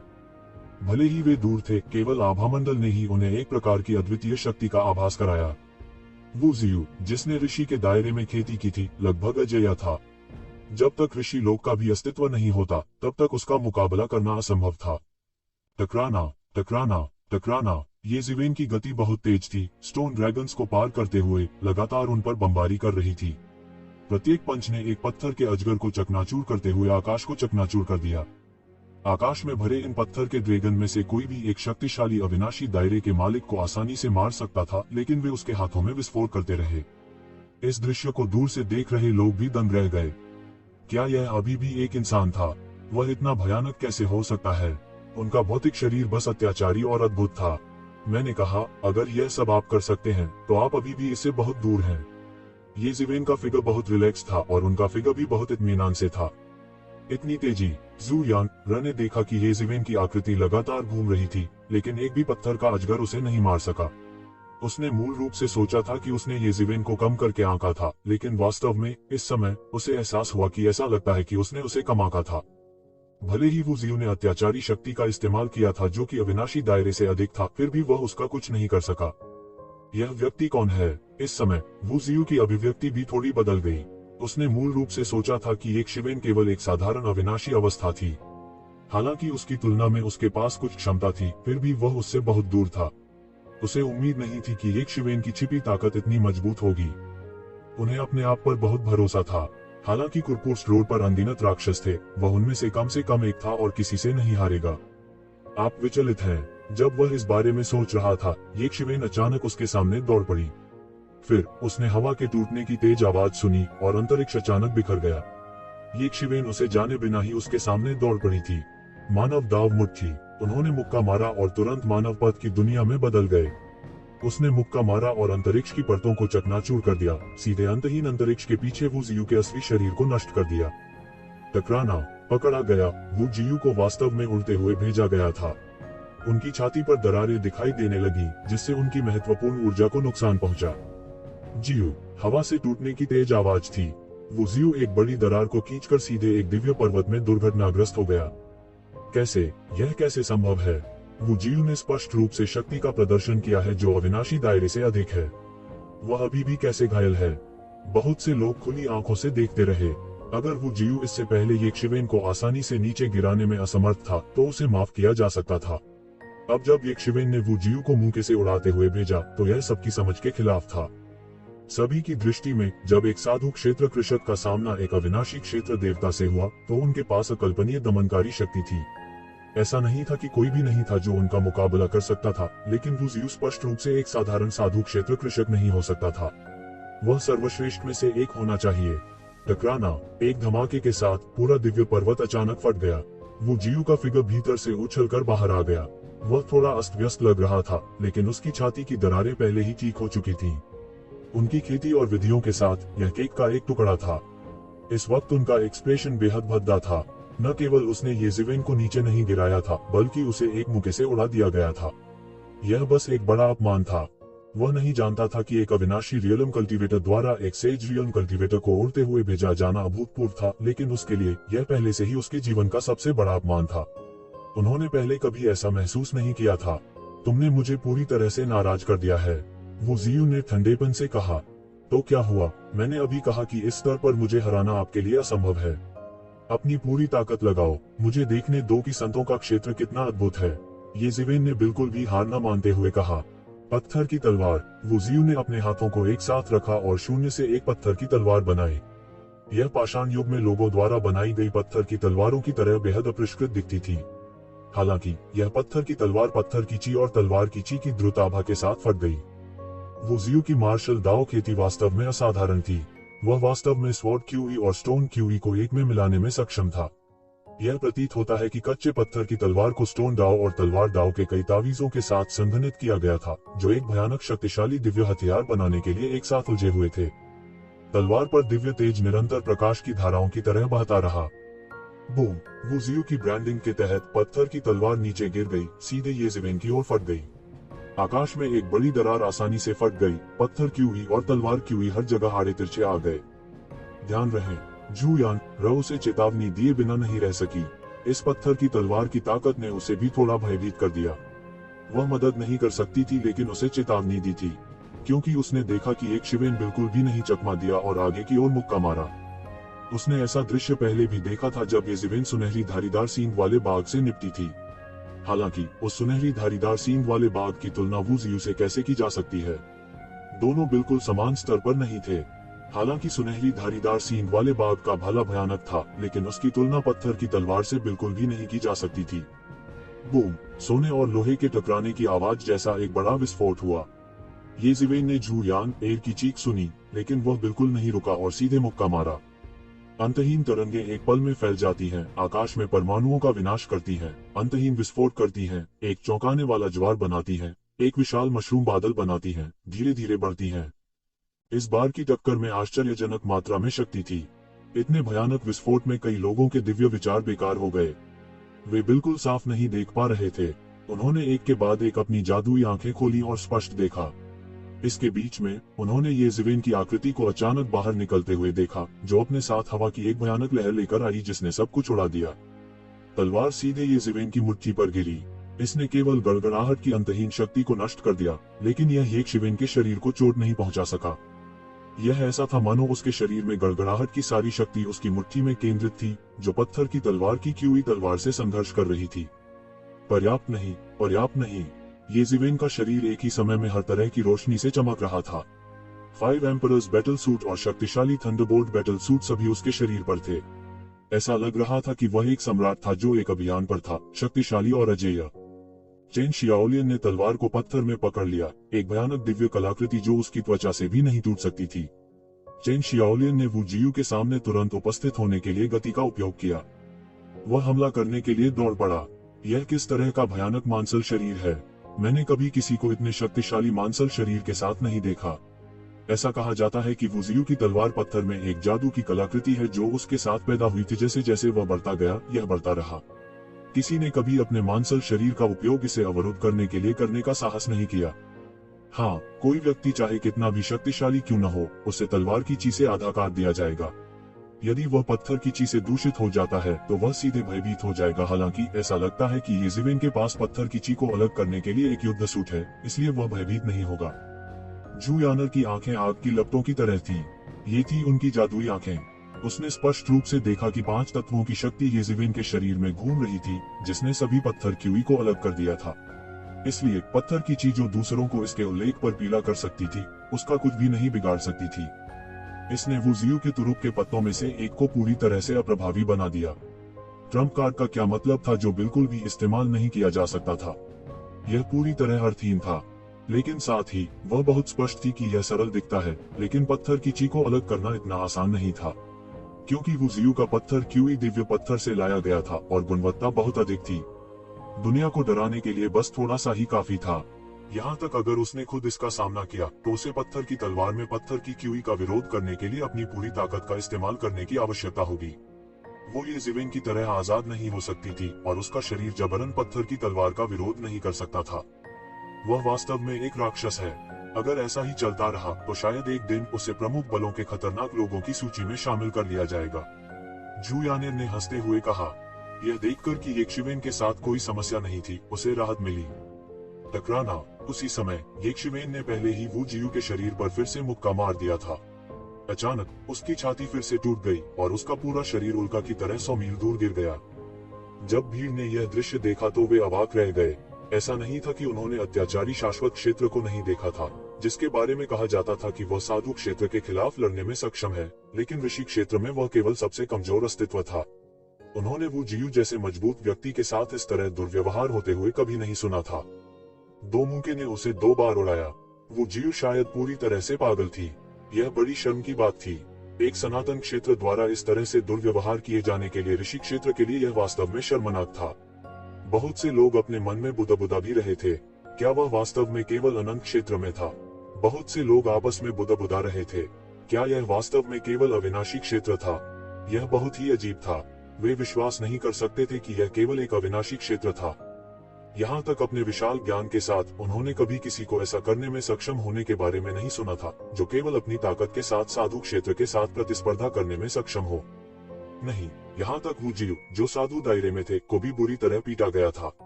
यह सिर्फ उसके साथ प्रतिस्पर्धा करने में सक्षम होने के बारे में नहीं था। वू जियू एक घायल जानवर की तरह दहाड़ता रहा। यह दूसरी बार था, दूसरी बार। यदि पहली बार क्षमा योग्य था, तो दूसरी बार वास्तव में एक अवर्णनीय अपमान था। उसके काले बाल हवा में लहरा रहे थे और ऐसा लगता था कि पूरी दुनिया एक पत्थर की आभा में गिर गई है। दुनिया इंच इंच ढह रही थी और पत्थर की आभा जिसने हवा को भर दिया था वह एक प्राचीन दिव्य पर्वत की तरह थी। इसका हर कतरा बेहद भारी था और इसका थोड़ा सा हिस्सा भी दुनिया में घुस सकता था। यह बेहद भयानक था। अचानक ऐसा लगा कि दुनिया पाषाण युग में वापस आ गई है। मैं बात करता हूँ, आप मुझे कम मत समझो, मैं इस स्तर पर भी नहीं हूँ। वो ज़ियू दहाड़ा और उसके शरीर पर आभा हर मिनट और दूसरे में बढ़ रही थी। उसने पहले अपनी अधिकांश शक्ति छिपा ली थी और अब वह पूरी तरह से भड़क गया था। साधु क्षेत्र के विशेषज्ञ के रूप में वह निश्चित रूप से इस स्तर पर नहीं था। इसके अलावा उसका संचय वास्तव में एक अविश्वसनीय स्तर तक गहरा था। वह अभी अभी टूटा था और पहले से ही अविनाशी क्षेत्र के शुरुआती चरण के चरम पर था। यह निश्चित रूप से वह थोड़ी सी भी ताकत नहीं थी जो उसने दिखाई थी। यह सिर्फ इतना था कि वह उस नींव को प्रभावित नहीं करना चाहता था कि उसने अभी ऋषि के दायरे में प्रवेश किया था और उसकी अधिकांश शक्ति का उपयोग उसकी नींव को मजबूत करने के लिए किया गया था। अब उसे येज़िवेन ने लगातार 2 बार उड़ते हुए भेजा था और उसके अहंकार को गंभीर रूप से कुचल दिया गया था। यह बेहद शर्मनाक था। अब वह इतनी परवाह नहीं कर सकता था और उसने सब कुछ छोड़ दिया। इतना मजबूत, इस क्यूई ने पहले ही 10,000 मील के दायरे में सभी मार्शल आर्ट को प्रभावित कर दिया है। बहुत से लोगों ने तुरंत एक अभूतपूर्व दबाव महसूस किया जो उन्हें कुचल रहा था, जिससे उन्हें लगा कि उनके शरीर की सभी मांसपेशियां कड़ी हो गई हैं, जैसे कि उन्होंने एक प्राचीन विशाल जानवर का सामना किया हो। यह केवल एक अदृश्य दबाव था और इसने उन्हें अभूतपूर्व दबाव का अनुभव कराया। मुझे लगता है कि उनका स्टोन पाथ मेरी मार्शल आर्ट को लूट रहा है। धिक्कार है, यह कैसे हो सकता है? मेरे शरीर में मार्शल आर्ट नहीं सुन रहे हैं। अच्छा नहीं है। बहुत से लोगों ने इसे दबाने के लिए शीघ्रता से अपनी युद्ध शक्ति का प्रयोग किया। इस भयानक क्यूई ने उनकी मार्शल आर्ट को भी प्रभावित किया था और यह सिर्फ परिणाम था। येज़िवेन, जो केंद्र में थे, एक भयानक दबाव से पीड़ित थे। क्या करेंगे आप? जू यानर ने येज़िवेन को देखा और बुदबुदाए, हुआलाला। इस भयानक क्यूई के प्रभाव में येज़िवेन के कपड़े लगातार लहरा रहे थे। उसने बिना किसी भाव के बस वू जियू को ठंडेपन से देखा। वू जियू की अभिव्यक्ति कुछ भयावह थी क्योंकि उसने गुस्से में कहा, तो मुझे बहुत कम मत समझो। खुद को साबित करने की इतनी तीव्र इच्छा उनमें कभी नहीं थी। वह सिर्फ यह साबित करना चाहता था कि वह इतना कमजोर नहीं है। हुश, उसने एक कदम आगे बढ़ाया और उसकी आकृति सीधे भयानक ध्वनि अवरोध के माध्यम से फाड़ते हुए शून्य में प्रवेश कर गई। गड़गड़ाहट की एक ताली की आवाज के साथ एक पत्थर का अजगर संघनित हुआ और हवा में एक वज्रपात किया। यह एक अन्य प्रकार की उत्परिवर्तित गड़गड़ाहट, पत्थर की गड़गड़ाहट थी। वास्तव में गड़गड़ाहट और बिजली के अनगिनत प्रकार थे और स्टोन थंडर भी एक बहुत ही खास प्रकार का था। यीमू ग्रीन थंडर की तुलना में यह थोड़ा कम कोमल था और इसकी शक्ति एक पायदान अधिक और अधिक दबंग थी। बूम, जोर की गर्जना के साथ यह स्टोन थंडर येक्षिवेन के सामने हवा में फट गया। भयानक विस्फोटक बल ने सीधे येक्षिवेन के शरीर की सतह पर गड़गड़ाहट की शक्ति को उड़ा दिया। उनके थंडर बैटल आर्मर की रक्षा की डिग्री के साथ यह वास्तव में एक पल में उड़ा दिया गया था। इस स्टोन थंडर की दबंग डिग्री आम लोगों की कल्पना से बहुत परे थी। हालांकि ये येक्षिवेन को चोट नहीं पहुंचा पाई थी, फिर भी ये लड़ाई की तुलना में बहुत प्रभावशाली थी, जहां येक्षिवेन पूरी तरह से हावी थी। हा, येज़िवेन, आप इसे कुछ समय के लिए ब्लॉक कर सकते हैं, लेकिन क्या आप इसे जीवन भर के लिए ब्लॉक कर सकते हैं? वो ज़ियू जोर से हंसा और अपना हाथ हिलाया। एक पल में हजारों पत्थर के ड्रैगन संघनित होकर बन गए। हजारों पत्थर के ड्रैगन ने अपना मुंह खोला और शक्तिशाली स्टोन थंडर उगल दिया। गड़गड़ाहट, विस्फोटों की एक श्रृंखला एक पल में बाहर निकली। अनगिनत पत्थर और वज्र एक साथ फटे। भयानक शक्ति ने तुरंत एक भयानक लहर बनाई जो सभी दिशाओं में फैल गई। दूर से देखने पर इसने अचानक हवा का एक भयानक खंभा बनाया जो आकाश में उड़ गया। हवा के इस स्तंभ ने सीधे हजारों मील की भयानक सीमा को पार कर लिया। हुश, स्टोन थंडर की अंतहीन ऊर्जा से छलांग लगाते हुए एक आकृति सीधे उसमें से निकल गई। येज़िवेन के अलावा और कौन हो सकता है? उसने अपने पैरों के तलवे पर कदम रखा और वज्र ऊर्जा का एक पिंड प्रकट हुआ। उन्होंने विस्फोट की सीमा से लगभग टेलीपोर्ट किया। उनके पूरे शरीर पर थंडर बैटल आर्मर भी टुकड़े टुकड़े हो गया था। यहाँ तक उनके सुनहरे शरीर पर भी असर पड़ा। आइए देखें कि आप और कहां भाग सकते हैं। वर्तमान में आप हर जगह एक चूहे की तरह दौड़ रहे हैं। हा। वो ज़ियू ने बेतहाशा हंसते हुए कहा, मैं चाहता हूं कि आप यह समझें कि आपकी थोड़ी सी ताकत असली ऋषि दायरे की तुलना में कुछ भी नहीं है। बस तुम अकेले मरो। उनकी अभिव्यक्ति क्रूर थी, जैसे कि उन्होंने कुछ बेहद लापरवाह सोचा हो। सैकड़ों स्टोन ड्रैगन बने और ये येज़िवेन की ओर दौड़े और फिर हवा में फट गए। इस तरह का हमला अंतहीन लग रहा था। वह बहुत मजबूत था और उसकी आध्यात्मिक शक्ति अकल्पनीय रूप से मोटी थी। इस तरह का हमला एक साधारण अविनाशी क्षेत्र साधक के लिए केवल एक हमले में अपनी साधना शक्ति को समाप्त करने में सक्षम होगा। इसे एक बड़े कदम के तौर पर इस्तेमाल किया जा सकता है, लेकिन उनके लिए इस तरह का हमला वास्तव में एक साधारण हमला था। फेरी स्टोन में पीसे गए दिव्य भ्रूण की ताकत आम लोगों की कल्पना से बहुत परे थी। बूम बूम बूम, भयानक हमला जारी रहा और यक्षवेन बस पीछे हटती रही। हालांकि स्टोन थंडर उसे गंभीर रूप से घायल नहीं कर सका, फिर भी इसने उसे काफी शर्मिंदा किया। थंडर बैटल आर्मर लगातार संघनित होता था और लगातार अलग हो जाता था। भागो भागो, हा, पृथ्वी के छोर तक भागो, यह वास्तव में बहुत बदसूरत है। येजीवेन ने रोका, यह वास्तव में बिल्कुल भी दिलचस्प नहीं है। आप वास्तव में पहले से बहुत मजबूत हैं, लेकिन मेरी तुलना में आपके पास अभी भी जीतने का कोई मौका नहीं है। उसने फिर से 5 एम्परर्स बैटल आर्मर पहन लिया, जैसे कि एक शक्तिशाली 5 एलिमेंट सम्राट का पुनर्जन्म हुआ हो और वह दुनिया में प्रकट हुआ हो, और 4 शक्तिशाली मार्शल आर्ट अवतार उसके शरीर में विलीन हो गए। बूम बूम बूम, उसकी ताकत भी बढ़ रही थी, हर मिनट और हर सेकंड बढ़ती जा रही थी, और एक पल में यह एक अभूतपूर्व स्तर तक बढ़ गया। ऐसा नहीं है कि तुमने अपनी ताकत को छुपाया है। अगर यह सब तुम्हारे पास है तो भी तुम मुझे हरा नहीं सकते। येजीवेन ने सैकड़ों स्टोन ड्रैगन्स को कुचल दिया जो उसकी ओर झपटे थे। वह पत्थर के ड्रैगन के प्रभाव के कारण लगातार पीछे हट रहा था, हालांकि उसने अब उन्हें एक ही थप्पड़ से कुचल दिया था।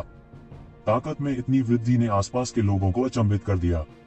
उन सभी को ऐसा लग रहा था जैसे वे ठंडी हवा की सांस ले रहे हों।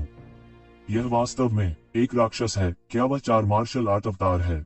क्या राक्षस है? किसी ने कांपती आवाज में कहा। ये लोग सभी शक्तिशाली देवता थे और मार्शल आर्ट की उनकी अपनी समझ भी थी। उनमें से कुछ ने अपने स्वयं के मार्शल आर्ट अवतारों को संघनित किया था, लेकिन वे यह भी स्पष्ट थे कि एक दूसरे मार्शल आर्ट अवतार को संक्षिप्त करना बहुत कठिन था। यह उल्लेख नहीं करने के लिए कि संबंधित शक्तिशाली मार्शल आर्ट की आवश्यकता होगी, कठिनाई भी तेजी से बढ़ेगी, और तीसरे मार्शल आर्ट अवतार की कठिनाई दूसरे का उल्लेख नहीं करना था। लगभग सभी जो 4 मार्शल आर्ट अवतारों को संक्षिप्त कर सकते थे वे पुराने राक्षस थे जिन्होंने लंबे समय तक साधना की थी, और फिर भी वे बहुत दुर्लभ थे। वर्तमान पीढ़ी में किसी ने भी कभी किसी के बारे में नहीं सुना था कि वह 4 मार्शल आर्ट अवतारों को संक्षिप्त कर सके। एक मायने में मार्शल आर्ट्स अवतार जितना मजबूत होगा, व्यक्ति उतना ही मजबूत होगा। हर बार एक मार्शल आर्ट अवतार संघनित किया गया, व्यक्ति की ताकत तेजी से बढ़ेगी। यदि उसकी ताकत मूल रूप से अमर क्षेत्र के चरम पर थी, तो वह वास्तव में साधु क्षेत्र के खिलाफ लड़ने में सक्षम हो सकता है। किसी ने कहा, कम से कम उन्होंने यह नहीं देखा था कि विलय के बाद मार्शल आर्ट के 4 अवतार कितने भयानक होंगे।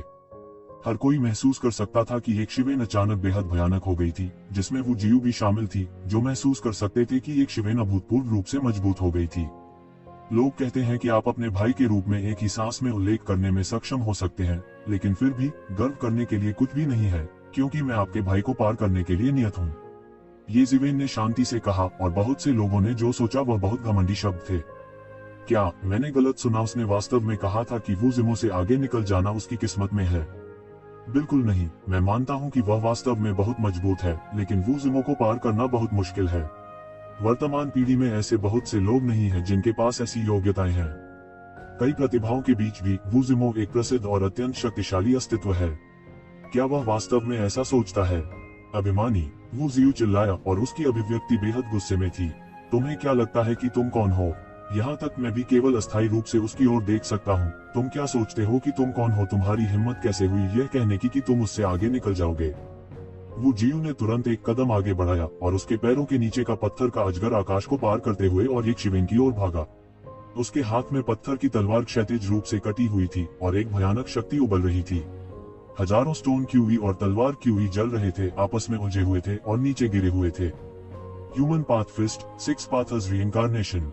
उसने एक मुक्का मारा और मानव पथ की शक्ति मुड़ गई, एक विशाल 6 पाथर्स रीइंकार्नेशन व्हील में बदल गई। 6 पाथर्स रीइंकार्नेशन व्हील घूमना शुरू हो गया, और हर स्पिन के साथ मूर्ति की शक्ति तब तक बढ़ती गई जब तक कि वह अपने चरम पर नहीं पहुंच गई। पत्थर की तलवार और 6 पाथर्स रीइंकार्नेशन व्हील टकरा गए, और एक पल की खामोशी के बाद एक भेदी ध्वनि ने आकाश को चीर डाला। यह वास्तव में सत्ता की भयानक टक्कर थी। वुजियू ने पहले ही अपना तुरुप का पत्ता खोल दिया था, और येजीवेन के 4 मार्शल आर्ट्स अवतार और भी चौंकाने वाले थे। दोनों पक्षों के छिपे हुए तुरुप के पत्ते आश्चर्यजनक रूप से शक्तिशाली थे। गड़गड़ाहट। आसपास के लोगों के कानों में केवल एक ही चीज बची थी, वह थी धरती को चकनाचूर करने वाली गर्जना, जिससे सभी लोग चकरा गए। भले ही उन्होंने अपने स्तर तक साधना की हो, फिर भी उनके पास प्रतिरोध करने का कोई उपाय नहीं था। कोई आश्चर्य नहीं कि वह बिल्कुल भी हैरान नहीं था, भले ही वह जानता था कि वुजियू ने ऋषि के दायरे में प्रवेश किया था। यह पता चला है कि उसके पास इतनी मजबूत नींव है। जू यान र ने मुस्कुराहट के साथ कहा। ये शिवेन उसे अधिक से अधिक सरप्राइज दे रही थी। यह कल्पना करना कठिन था कि मात्र 2000 वर्षों में वह इतने अद्भुत स्तर तक साधना कैसे कर सकता है। फर्स्ट रोड में 2000 वर्ष लगभग एक बच्चे के अस्तित्व के समान थे। ऐसे बहुत से लोग थे जिन्होंने 70,000 से 80,000 वर्षों तक खेती की थी। उन प्रतिभाओं का उल्लेख नहीं किया जो कुरपूस रोड के बार बार खुलने पर खेती करना जारी रखते थे, लेकिन फिर भी वे उतने आश्चर्यजनक नहीं थे जितना यह व्यक्ति दिखता था। भले ही उसे वू जियू के खिलाफ लड़ना हो, जिसने अपनी शक्ति को पूरी तरह से उजागर कर दिया था, वह बिल्कुल ही नहीं था। ये शिवेन का सबसे बड़ा आत्मविश्वास था। टकराना टकराना टकराना। दोनों पक्षों की सत्ता में भीषण टक्कर हुई। हर टक्कर से आध्यात्मिक ऊर्जा की अशांत लहरें उठ सकती थीं। ध्वनि हजारों मील तक हिल गई और अंतरिक्ष के बिखरने का दृश्य हर जगह देखा जा सकता था। साधु क्षेत्र के प्रारंभिक चरण में दोनों पक्षों की शक्ति सामान्य स्वामी से कहीं अधिक थी। शाश्वत क्षेत्र और अमर क्षेत्र के देवता भय से कांप रहे थे। क्या तुमने मुझसे नहीं पूछा कि मैं उससे आगे कैसे निकल गया? मैं अब तुम्हें बताता हूँ, यह मेरी ताकत के कारण है। ये जिवेन चिल्लाया और उसके हाथों से अनंत सुनहरी रोशनी निकल गई। इससे जुड़ी गड़गड़ाहट की शक्ति सीधे आकाश में तलवार क्यूई और पत्थर क्यूई को फाड़ देती है। रक्षा की परतें टूट गईं और अंतरिक्ष की अनगिनत परतें फट गईं। वो जियू के शरीर को सीधे देखा गया और उसने उस पर अपनी मुट्ठी मार दी। मुट्ठी की ऊर्जा मुड़ी और पुनर्जन्म के 6 पथों के पहिए में बदल गई और नीचे धंस गई। वो जियू के पास हमला करने का समय नहीं था, इसलिए वह केवल हताश होकर जाने दे सकता था। टकराना। ये जिवेन की मुट्ठी सीधे पत्थर की तलवार के शरीर पर लगी। पत्थर की तलवार की पत्थर की ऊर्जा को पूरी तरह से नजरअंदाज करते हुए। हालांकि इसने ये शिवेन के शरीर में फैलने की कोशिश की, लेकिन यह उसे कुछ नहीं कर सका। यह वज्र की शक्ति से सीधे मिटा दिया गया था। बस पत्थर में तलवार एक भयानक शक्ति द्वारा मारा गया था और यह हिंसक रूप से हिल गया था। वो जियू के हाथ भी हिंसक रूप से कांप रहे थे। उसके हाथ सुन्न हो गए और वह पत्थर में तलवार को नियंत्रित करने में असमर्थ था। यह कैसे संभव है? यह शक्ति इतनी मजबूत कैसे हो सकती है? वो जियू चौंक गया। वह शुरू करने के लिए एक पत्थर अमरकोर के रूप में पैदा हुआ था और उसका भौतिक शरीर भी शीर्ष पायदान पर था। उसका मूल शरीर अमर पत्थर के उस टुकड़े से बना था, तो यह शक्तिशाली कैसे नहीं हो सकता? शक्तिशाली भौतिक निकायों के साथ कई जातियों के खिलाफ लड़ते समय वह कभी नुकसान में नहीं रहे, लेकिन अब ये जिवेन के सामने वो बार बार हार गया था। यहाँ तक अगर वह अपनी पूरी ताकत के साथ बाहर निकल गया, तब भी ये शिवेन का सामना करते समय उसका पलड़ा भारी नहीं था। इससे भी महत्वपूर्ण बात यह है कि ये शिवेन का स्तर उससे कम था। चाहे उसने कितनी भी शक्ति प्रदर्शित की हो, वह साधु विमान तक नहीं पहुंचा था। यह एक लौह पुख्ता तथ्य था। इससे वह और भी अपमानित महसूस करने लगा। ये जिवेन के हर मुक्के में धरती को हिला देने वाली बिजली थी। यह भी कारण था कि एक शिवेन द्वारा मुक्का मारने के बाद उसका हाथ सुन्न हो गया था। हालांकि यह कोई बहाना नहीं था। एक अलाभकारी स्थिति में गिरना एक अलाभकारी स्थिति में गिरना था। गर्जन। वो जियू ने गर्जना की और हमला करने की पहल की। पत्थर की तलवार ने एक चौंकाने वाला प्रकाश गिराया और ये शिवेन की ओर जा गिरी। हा आओ फिर से। ये शिवेन ने बिल्कुल भी हार नहीं मानी। उन्होंने एक के बाद एक मुट्ठी भर पुनर्जन्म के 6 पथों का विस्फोट किया। 4 मार्शल आर्ट अवतारों के संयोजन ने उनकी जादुई शक्ति को एक पल में विस्फोट कर दिया। मुट्ठी के पुनर्जन्म के 6 रास्तों का उपयोग करना बिल्कुल भी मुश्किल नहीं था। टकराना। एक और टक्कर के बाद वो जियू ने कई कदम पीछे हटे, इससे पहले कि वह मजबूती से खड़ा हो पाता। लेकिन तब एक शिवेन पहले ही उसके पास पहुंच गया था और वह भी उससे आगे नहीं निकलना चाहता था। उसने जैसे को तैसा ये जिवेन का सामना किया। Boom boom boom. सभी ने केवल 2 आकृतियों को शून्य में लगातार टकराते हुए देखा, जैसे 2 उल्कापिंड आकाश में टकरा रहे हों। हर ओर सिमटते शून्य का भयानक मंजर था। यह अफसोस की बात है कि वो जियू ने अपना दिमाग खो दिया है। वह स्पष्ट रूप से शारीरिक शक्ति की टक्कर में एक नुकसान में है, लेकिन वह नहीं जानता कि खुद को कैसे सहमित किया जाए। जू यान र ने अचानक किनारे से कहा। उसके स्वर में थोड़ा तिरस्कार था, जैसे कि उसे परवाह नहीं थी वो जियू के बारे में। बिल्कुल। अगर उसने खुद को दबाने के लिए ऋषि दायरे के दायरे का इस्तेमाल किया होता तो ऐसा नहीं होता। यह स्पष्ट रूप से नासमझी है। बहुत से लोगों को केवल इस समय एहसास हुआ कि वास्तव में ऐसा ही था। यदि कोई व्यक्ति उच्च स्तर के किसी व्यक्ति को चुनौती दे सकता है, तो उसमें आत्मविश्वास होना चाहिए। इस समय उस क्षेत्र में लापरवाही से लड़ना जिसमें वह सबसे अच्छा था, पीटने के लिए कहने के समान था। लेकिन इस समय जू यान एर अभी भी इतनी शांति से यह सब देख पा रही थी। यह महिला साधारण नहीं थी। इस समय सभी ने इधर उधर देखा और निश्चित रूप से वो जियू अभी भी जबरन एक शिवेन से टकरा रहा था। लेकिन हर बार जब वह पीछे हटता था, कदम बड़े होते जाते थे और प्रत्येक वापसी अधिक कठिन हो जाती थी। ये शिवेन के साथ लड़ाई में वह पूरी तरह से नुकसान में था। शुरुआत में तो वह थोड़ा ही पीछे था, लेकिन अब यह फासला काफी हद तक बढ़ गया था। उसकी हरकतें चुस्त नहीं थी और उसका आधा शरीर ये शिवेन की बमबारी से सुन्न हो गया था। फिर से, मैं तुम्हें एक मुक्के से खत्म कर दूंगा। तू शिवेन के कदम टिमटिमा गए और उसने चुपके से टिमटिमाते थंडर स्टेप का इस्तेमाल किया। ऐसा लग रहा था कि पूरा आसमान रुक गया है। उसका शरीर एक शानदार रोशनी के साथ चमक उठा, जैसे आकाश में एक महान सूरज, और वो जियू की ओर जमकर दौड़ा। यह ऐसा था मानो ब्रह्मांड के सभी लोगों का ध्यान अपनी ओर खींच लिया गया हो। वह एक भयंकर देवता की तरह था जो समय की शुरुआत से अस्तित्व में था। उनका एक ही वार पूरी दुनिया को टुकड़ों में बांटने के लिए काफी था। गर्जन, वू जियू ने दहाड़ा, पत्थर की तलवार उठाई और ये शिवेन से टकरा गया। गड़गड़ाहट, अंतरिक्ष पूरी तरह से बिखर गया और फिर वू जियू चिल्लाया और उसका पूरा शरीर उड़ गया। कई देवताओं ने अपनी जादुई आंखें खोली और स्पष्ट देखा।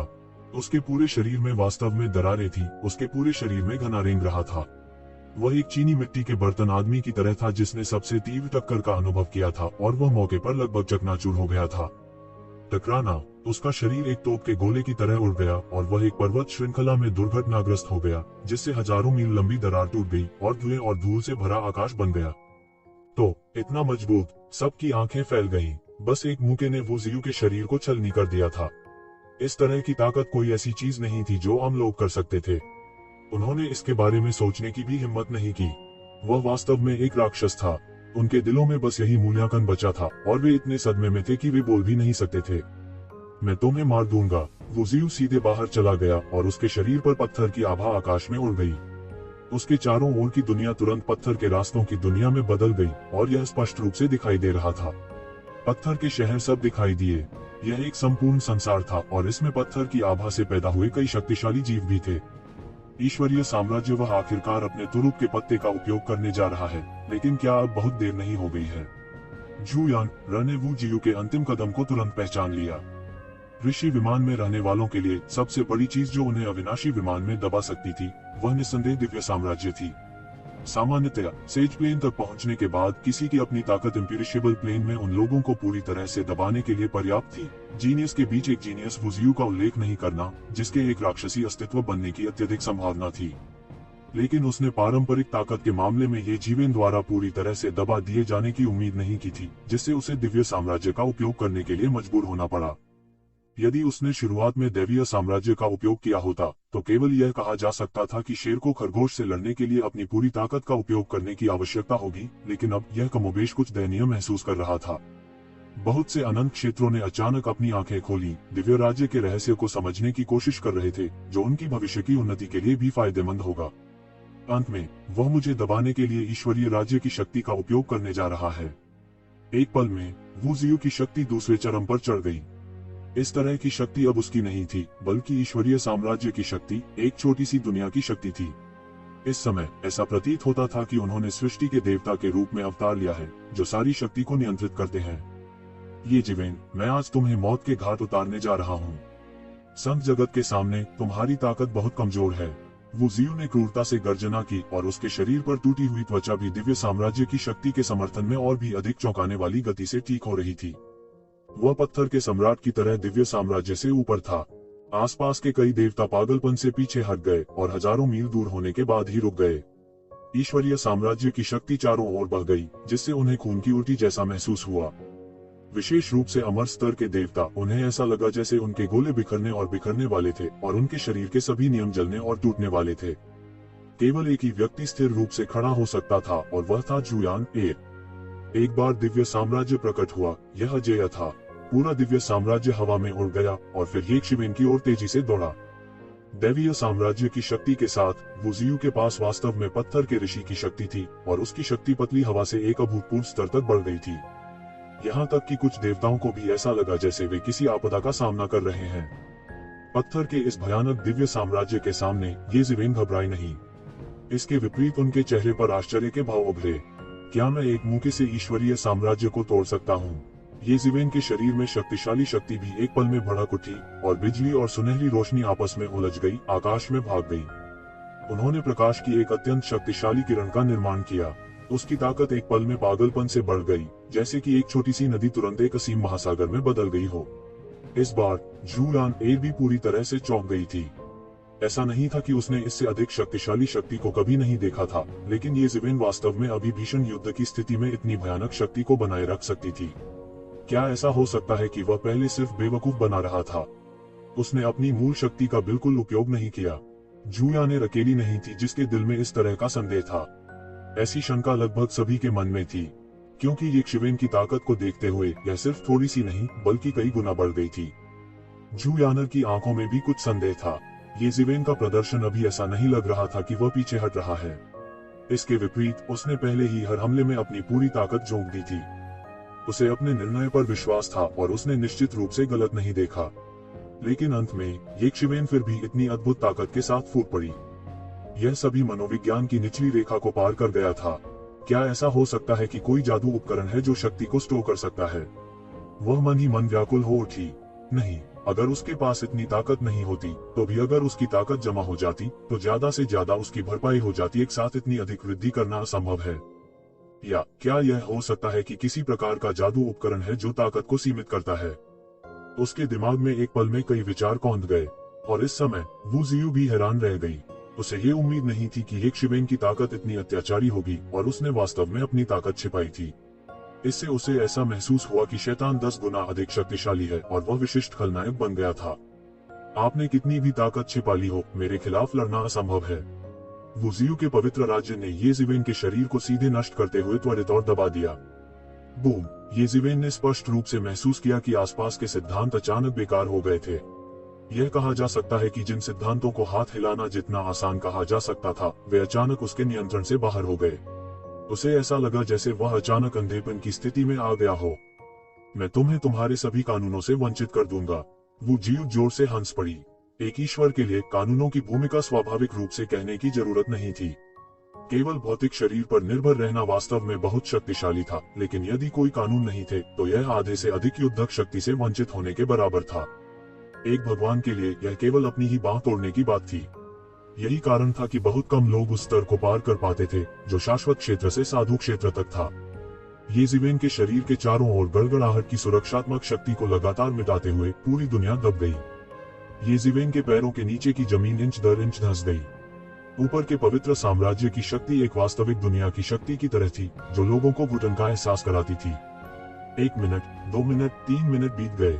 मूल रूप से सभी ने सोचा था कि एक शिवेन एक पल में हार जाएगी। हालांकि वह नहीं गिरा। इसके विपरीत वह अधिक से अधिक शिथिल हो रहा था। जैसे जैसे उसने अपने शरीर से अधिक शक्ति जारी की, वह वास्तव में अधिक से अधिक आराम कर रहा था। ये ज़िवेन की ताकत अभी भी अत्याचारी थी, भले ही वह आसपास के सिद्धांतों पर अपने नियंत्रण से वंचित थी। वह अपने शरीर के आसपास के क्षेत्र को संघनित भी नहीं कर सकता था। इसके अलावा वह इसे संघनित भी नहीं कर सकता था। इसने ईश्वरीय साम्राज्य को मजबूती से अवरुद्ध कर दिया। आश्चर्यजनक रूप से वह तुरंत नहीं मारा गया था। तुम क्यों नहीं मरते? नहीं, तुम क्यों नहीं मरते? तुम अपने को क्या समझते हो? वो जियू दहाड़ा। वह आखिरकार अपने चरम पर पहुंच गया था। उसने एक कदम आगे बढ़ाया और ये शिवेन के सामने आ गया। वह अपने दिव्य साम्राज्य में एकमात्र देवता थे। यहाँ तक अंतरिक्ष कानून को भी तोड़ा मरोड़ा गया था। इसलिए जब ये ज़िवेन आया तो उसने अंतरिक्ष कानून के उतार चढ़ाव को महसूस भी नहीं किया था। पत्थर में तलवार ने आकाश में एक आश्चर्यजनक तलवार प्रकाश गिरा दिया। प्रकाश की हजारों किरणें फूट पड़ी और ऐसा लगा जैसे कोई प्राचीन वाणी किसी असाधारण शास्त्र का जाप कर रही हो। फिर यह एक धार में परिवर्तित हो गया और ये शिवेन की ओर तेजी से फिसला। टकराना। ये ज़िवेन ने हमले को कठोरता से स्वीकार किया और उसके शरीर पर वज्रपात युद्ध कवच तुरंत टुकड़ों में बिखर गया। मरो मरो। वो जियू नीचे गिरती रही। तलवार की रोशनी आसमान में टूट पड़ी और ये ज़िवेन के शरीर पर बमबारी की। हालांकि ये शिवेन बिल्कुल भी नहीं हिली। यहाँ तक उनके हाव भाव भी ज्यादा नहीं बदले। वो जियू ने चाहे कितना भी हमला क्यों न किया हो, ये ज़िवेन निश्चल रही। यह ऐसा था जैसे वह निर्वाण पुनर्जन्म का अनुभव कर रहा हो। ऐसा लग रहा था कि वह पूरी तरह से नुकसान में था और केवल निष्क्रिय रूप से पिटाई कर सकता था। हालांकि वास्तव में यह देखते हुए कि झू यान कितनी गंभीर थी, यह एक संकेत था कि चुप्पी टूटने वाली थी। यह सबसे भयानक अस्तित्व था। टकराना। वो जियू को नहीं पता था कि कितनी बार उसकी तलवार की रोशनी कम हुई। जब वह फिर से गिरा तो उसने पाया कि उसकी तलवार की रोशनी वास्तव में अवरुद्ध हो गई थी। ये शिवेन ने उसे कुचल दिया। उनकी उन्मादी अभिव्यक्ति तुरंत शांत हो गई। उन्होंने खतरे की अत्यधिक भावना महसूस की। तभी उन्होंने और भी भयानक दृश्य देखा। येज़िवेन के शरीर के चारों ओर का क्षेत्र जो उसके दिव्य साम्राज्य से घिरा हुआ था, वास्तव में चटकने लगा था। उसका अजेय और अपराजेय दैवीय राज्य वास्तव में दरकने लगा, और दरारों का मूल कारण येज़िवेन का शरीर था। उनके शरीर से निकली शक्ति ने शून्य को भी विकृत कर दिया और दिव्य साम्राज्य में दरारें दिखाई दी। वह एक जानवर की तरह था जो जाग रहा था, धीमी आवाज में गुर्रा रहा था। वह धीरे धीरे हाइबरनेशन से जाग रहा था। इससे उसे लगा कि एक भयानक भय फैल गया है और उसके दिल में चढ़ गया है। क्या आपने अभी अच्छा समय बिताया? लेकिन यह यहाँ समाप्त होता है। तो क्या हुआ अगर यह एक दिव्य राज्य है? क्या आपको लगता है कि एक दिव्य राज्य पहले से ही अजेय है? येज़िवेन ने ठंडेपन से कहा। उसने अपना क्यू जारी किया। यह नंगी आंखों से दिखाई दे रहा था। यह शून्य में भी घुस गया और उसके पीछे ब्रह्मांड की अराजकता को प्रभावित किया। उसकी आंखों में तेज रोशनी चमक रही थी। प्रकाश की दो अद्भुत किरणें सीधे नीडू पर गिरी। बूम! येज़िवेन ने कोई चाल नहीं चली। ईश्वरीय साम्राज्य धीरे धीरे फूटने लगा। दरारें बड़ी और बड़ी होती गईं और तुरंत वुजियू की दिशा में फैल गईं। धिक्कार है, यह कैसे हो सकता है? वुजियू ने जल्दी से दिव्य साम्राज्य के केंद्र में वापस उड़ान भरी। इस समय उन्होंने देखा कि येज़िवेन के चारों ओर दिव्य साम्राज्य इंच दर इंच बिखर रहा था। हालांकि वह ईश्वरीय साम्राज्य के क्षेत्र का विस्तार करने और उसे दबाने के लिए ईश्वरीय साम्राज्य से आग्रह करता रहा, ऐसा लगता है कि उसे कुछ शक्तिशाली सभा का सामना करना पड़ा। जब भी वह करीब आता, वह नष्ट हो जाता। और यह येज़िवेन नहीं थी जिसने एक चाल चली। केवल उसकी आभा ने ही उसके दैवीय साम्राज्य को पहले ही ढहने के खतरे में डाल दिया था। यह क्यों? जू यांग एर की आंखें थोड़ी चौंधिया गईं। मुझे उम्मीद नहीं थी कि उसकी छिपी ताकत इतनी मजबूत होगी। यह मेरी कल्पना से कहीं अधिक मजबूत है। शायद उसके द्वारा ईश्वरीय साम्राज्य भी नष्ट हो जाएगा। इस समय उसे याद आया कि कैसे येज़िवेन पहले वुजियू को पूरी तरह से हेय दृष्टि से देखती थी। शायद यह उनका आत्मविश्वास था, एक तुरुप का इक्का जो ऋषि दायरे के दिव्य साम्राज्य के साथ प्रतिस्पर्धा कर सकता था। इस लड़ाई के बाद परिणाम कुछ भी हो, उसका नाम शायद कुरपुर्स रोड में जाना जाएगा। यहाँ तक कुरपुर्स रोड में जहाँ राक्षस बड़े पैमाने पर भागे थे, इस तरह के युद्ध रिकॉर्ड लोगों को चौंका देने के लिए काफी थे। यह बेकार है। आपको संघर्ष करने की जरूरत नहीं है। मेरे सामने कोई फायदा नहीं है। वुजियू दहाड़ा, मानो अपने दिल में बेचैनी को छिपाने के लिए। पत्थर के रास्ते पर ईश्वरीय साम्राज्य लगातार दिखाई देने लगा और साफ हो गया। उसमें अनेक जीव प्रकट हुए। वे सभी शक्तिशाली वीर आत्माएं थी जिन्हें उसने प्रबुद्ध किया था। यह एक देश था, एक छोटी सी दुनिया थी, और यह शक्तिशाली जीवों को भी जन्म दे सकती थी। ये शक्तिशाली जीव विभिन्न जातियों के थे। एक शक्तिशाली पवित्र आत्मा के नेतृत्व में वे येज़िवेन की ओर दौड़ पड़े। वे जहां भी गुजरे, दिव्य साम्राज्य तुरंत मजबूत हो गया, और दिव्य साम्राज्य के टुकड़े जो येज़िवेन द्वारा बिखर गए थे, वे भी थोड़ा थोड़ा करके ठीक हो रहे थे। बहुत से लोग देख सकते थे कि वुजियू येज़िवेन की कास्टिंग में हस्तक्षेप कर रहा था। उनकी राय में येज़िवेन ने अवश्य ही किसी शक्तिशाली जादुई शक्ति का उपयोग किया होगा, अन्यथा वह ईश्वरीय साम्राज्य का मुकाबला कैसे कर सकता था। उन्होंने यह भी सोचा कि किस तरह की जादुई शक्ति ईश्वरीय साम्राज्य के खिलाफ लड़ सकती है। गर्जन! एक जोरदार अजगर की दहाड़ सुनाई दी। येज़िवेन के शरीर के रोम रोम से शक्तिशाली गड़गड़ाहट निकल रही थी, जो एक गड़गड़ाहट वाले ड्रैगन में बदल गई और आकाश में उड़ गई। यह दैवीय साम्राज्य में शक्तिशाली प्राणियों की ओर दौड़ा जो भाग रहे थे। Boom boom boom! वुजियू के दिव्य साम्राज्य में ये शक्तिशाली जीव थंडर ड्रैगन द्वारा बह गए और हवा में विस्फोट हो गए, रक्त धुंध के बादल में बदल गए। इनमें से कई दाव प्रूविंग लेवल हीरोइक स्पिरिट्स थे।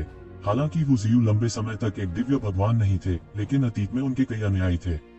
उनके कई अनुयायी भी वीर आत्माओं में बदल गए थे, और उनमें से कुछ अस्तित्व भी थे जिन्हें उन्होंने पवित्र आत्मा बनने के लिए प्रबुद्ध किया था। लेकिन इस समय वे थंडर ड्रैगन के लिए बिल्कुल भी मेल नहीं खा रहे थे। वे हवा में एक के बाद एक विस्फोट करते रहे, चीखने का समय भी नहीं मिला। जानवर, रुको! वुजियू ने अपनी तलवार से नीचे गिरा दिया और सीधे उग्र गड़गड़ाहट वाले अजगर को मौत के घाट उतार दिया, जिससे वह पूरे आसमान में गड़गड़ाहट की शक्ति में बदल गया। और इस समय येज़िवेन ने अपनी शक्ति का अंतिम विमोचन भी पूरा किया, जिससे लोगों को लगने लगा कि वह अधिक से अधिक रहस्यमय था। अनंत शक्ति के अधीन भी लोग उसके स्वरूप को स्पष्ट नहीं देख सकते थे। उनके शरीर से एक आश्चर्यजनक आभा निकली।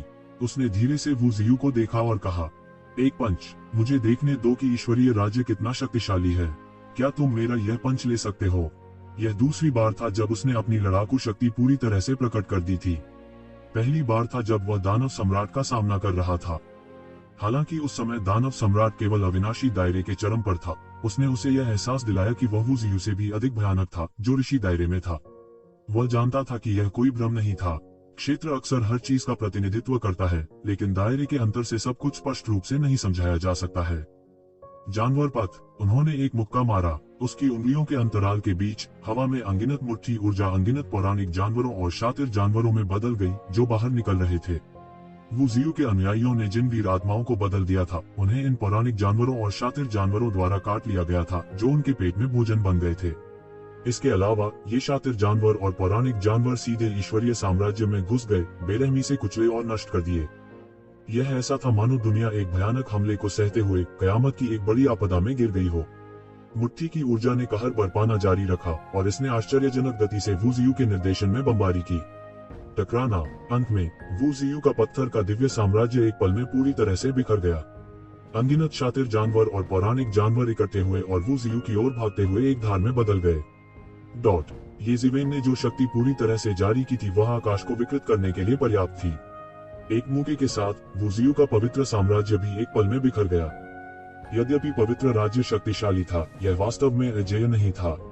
यदि शक्ति उस सीमा से अधिक हो जाती है जिसे वह सहन कर सकता है, तब भी वह बिखर जाएगा। लेकिन इस तरह की स्थिति अत्यंत दुर्लभ थी, या यह कहा जा सकता है कि अनंत क्षेत्र के योद्धाओं के साथ ऐसा बिल्कुल नहीं होगा। अनंत क्षेत्र के योद्धा ऋषि क्षेत्र के योद्धाओं के साथ प्रतिस्पर्धा नहीं कर सकते थे, चाहे कुछ भी हो। वे दो पूरी तरह से अलग क्षेत्र थे, खासकर जब ऋषि क्षेत्र के योद्धाओं ने पवित्र साम्राज्य की वृद्धि की थी। उनके बीच का अंतर अनंत क्षेत्र और अनंत क्षेत्र के बीच के अंतर से भी अधिक था। या दूसरे शब्दों में, उनकी राय में, उन्होंने ऐसा भयानक दृश्य कभी नहीं देखा था। हाँ, उनके लिए यह दृश्य अब चौंकाने वाला नहीं था, न ही अजीब, बल्कि भयानक था, क्योंकि इसने उनकी पिछली सारी समझ को उलट दिया था। ऐसी लड़ाई शायद प्राचीन काल में ही हुई होगी, जो उनके लिए एक मिथक भी थी। शायद केवल वे सर्वोच्च अस्तित्व जो अंततः सम्राट बन गए, इस तरह के एक अत्यंत भयानक युद्ध का अनुभव करेंगे। तो जिवेन की मुट्ठी की ऊर्जा ने इस तरह के भयानक नजरों के तहत पूरे दिव्य साम्राज्य में प्रवेश किया और दिव्य साम्राज्य को टुकड़ों में बमबारी कर दिया। ईश्वरीय साम्राज्य उनके सामने इंच दर इंच बिखरा हुआ था, मानो वह उनके सामने धीमी गति से प्रकट हुआ हो। बूम! मुट्ठी के बल ने वू जियू के शरीर को उड़ा दिया। यहाँ तक कि पवित्र राज्य की वृद्धि के साथ इस मुट्ठी बल के सामने यह अभी भी बहुत छोटा लग रहा था।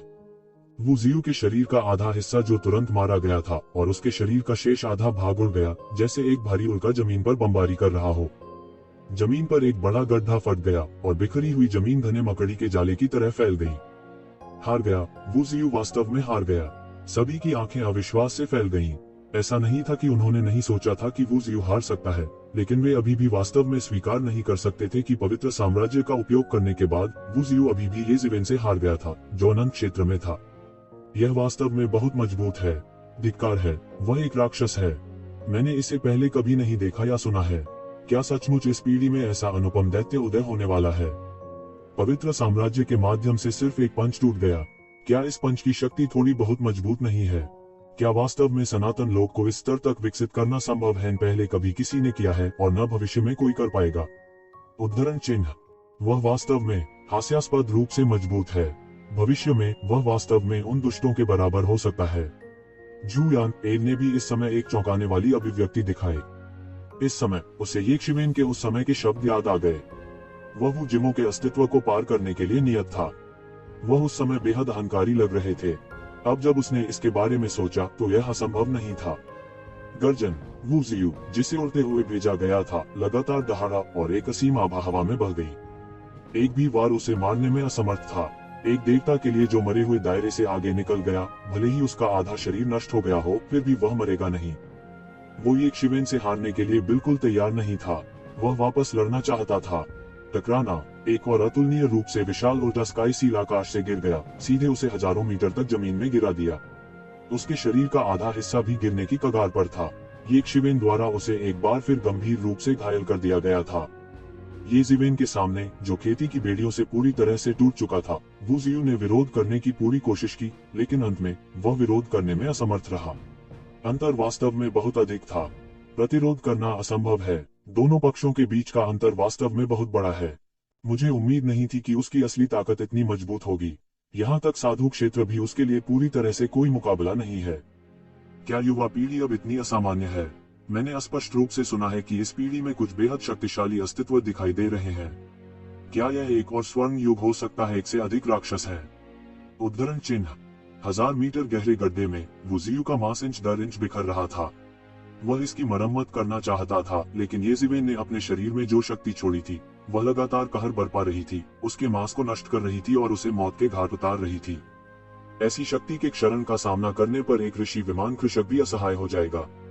गहरे गड्ढे के ऊपर येज़िवेन की अभिव्यक्ति ठंडी थी और उसके हाथ में एक आश्चर्यजनक तलवार आ जाएगी। इस समय वह दुनिया पर हावी एकमात्र राजा प्रतीत हो रहा था। हावी तलवार व्यापक और अजेय। वह वास्तव में वू जियू को मारना नहीं चाहता है, ठीक है। स्वर्ग, अगर वू जियू मारा जाता है तो मुझे डर है कि यह वास्तव में सनसनी पैदा कर देगा। वू जिमो ऊपरी स्वर्ग से उसका शिकार करने के लिए वापस भी आ सकता है, कोई फर्क नहीं पड़ता कि वह कितना मजबूत है, उसकी तुलना वू जिमो से नहीं की जा सकती। इस बार चीजें वास्तव में गंभीर हैं। वू जियू ने अपनी आंखें खोलने के लिए संघर्ष किया और दहाड़ा, तुमने मुझे मारने की हिम्मत की। उसकी आवाज कांप रही थी, लेकिन वह डर नहीं बल्कि गुस्सा था। किसी ने वास्तव में उसे मारने की हिम्मत की, कोई वास्तव में उसे मारना चाहता था, कोई वास्तव में उसे मार सकता था। यह एक ऐसी समस्या थी जिसके बारे में उन्होंने पहले कभी नहीं सोचा था, लेकिन अब यह ठीक उनके सामने थी।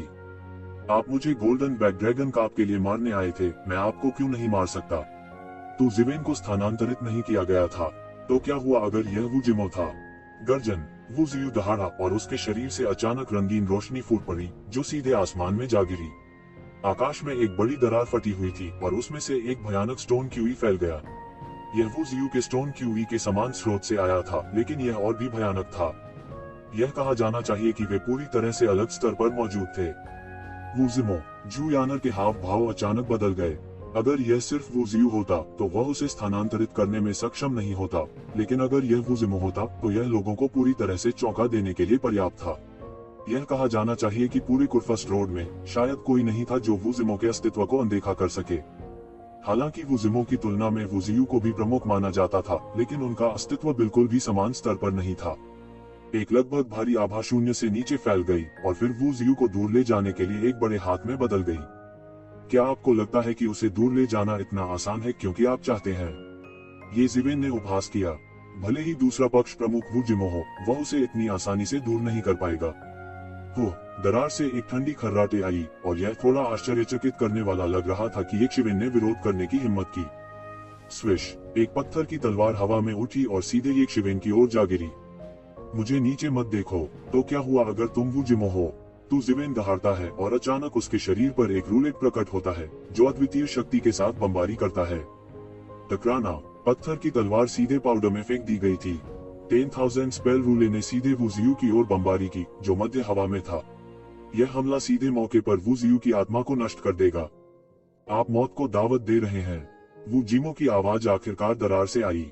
जाहिर तौर पर वू जिमो येज़िवेन के लगातार परेशान करने से बेहद नाराज थे। अगर यह इस तथ्य के लिए नहीं था कि यह दरार केवल अस्थायी थी और उसके भौतिक शरीर को नीचे आने में मदद नहीं कर सकती थी, तो वह पहले ही येज़िवेन को मारने के लिए नीचे आ गया होता। लेकिन इस समय उन्होंने बिल्कुल भी नहीं दिया। एक और पत्थर का हाथ दिखाई दिया और येज़िवेन के 10,000 स्पेल रूले की ओर पकड़ लिया। 10,000 स्पेल रूले से हजारों जादुई शक्तियां अचानक बाहर निकली, सीधे पत्थर के हाथ से पाउडर पर बमबारी की और सुनहरा खून छलक पड़ा। इससे न केवल पत्थर का हाथ टूट गया, बल्कि इसने वू जिमो के शरीर को भी घायल कर दिया। उसने वास्तव में वू जिमो को घायल कर दिया था। वह किस तरह का जादू का उपकरण है? जू यान एर की आंखें चौड़ी हो गईं क्योंकि वह स्पष्ट थी कि वू जिमो कितना भयानक था। अब जब उसने अचानक येज़िवेन को वू जिमो को घायल करते देखा तो उसे विश्वास ही नहीं हुआ। हालांकि इसका एक हिस्सा था क्योंकि वू जिमो लापरवाह था और उसने अपनी पूरी ताकत का उपयोग नहीं किया था, फिर भी यह सभी को चौंका देने के लिए पर्याप्त था। वह एक नवागंतुक जिसने अभी अभी कुर्पुस रोड में प्रवेश किया था, वास्तव में एक शीर्ष राक्षस वू जिमो को घायल कर दिया था, जिसकी प्रतिष्ठा दूर दूर तक फैली हुई थी। अगर यह खबर फैलती है तो यह निश्चित रूप से येज़िवेन द्वारा वू जियू को हराने से बड़ी सनसनी पैदा कर देगी। धतेरी की दरार के दूसरे सिरे से लगातार सुनहरा खून टपक रहा था। वू जिमो दहाड़ता रहा और दरार धीरे धीरे सिकुड़ गई। येज़िवेन की भौहें तनी थी और उन्होंने 10,000 स्पेल रूले को हटा दिया। अपनी वर्तमान जादुई शक्ति के साथ, भले ही वह 1000 साल पहले से पूर्ण परिवर्तन से गुजरा था, फिर भी 10,000 स्पेल रूले का उपयोग करना बहुत कठिन था। लेकिन शक्ति भी स्पष्ट थी। वू जिमो, जो ऋषि दायरे के चरम पर था, उसके द्वारा एक पल में घायल हो गया था। यदि येज़िवेन का शरीर यहाँ होता तो वह वू जिमो के शरीर को गंभीर रूप से घायल कर सकता था।